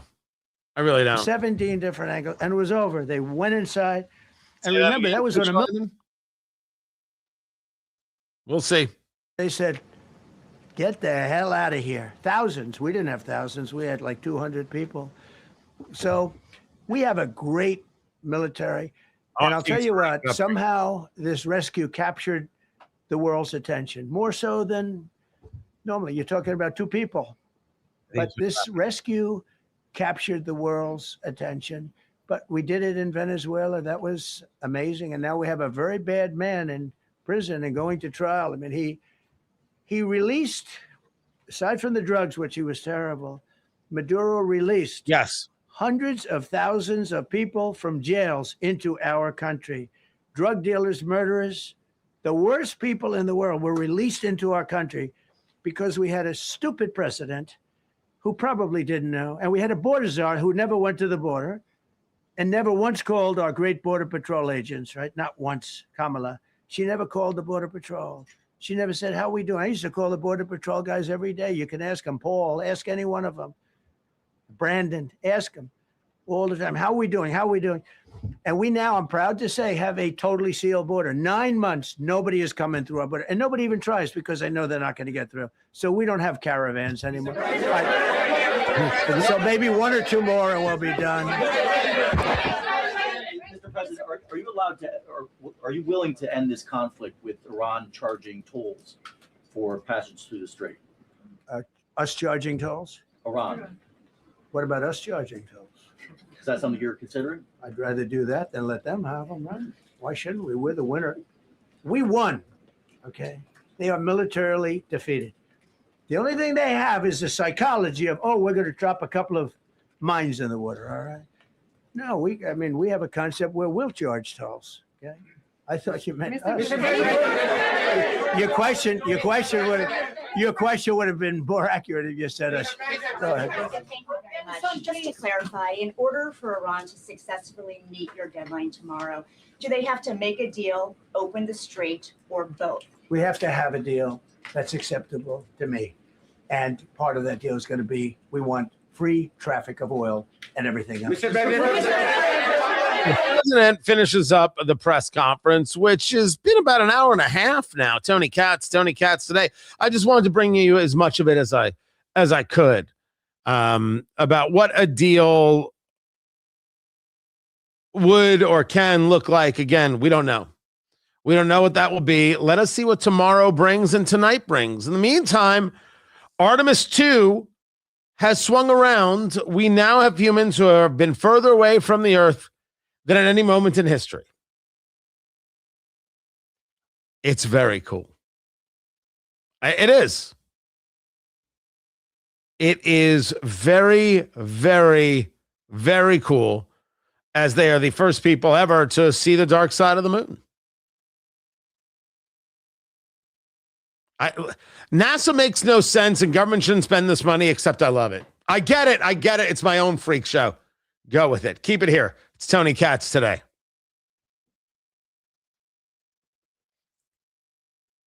Artemis, I do not believe, has fixed the plumbing, Pete. They still have the bathroom issue. They do.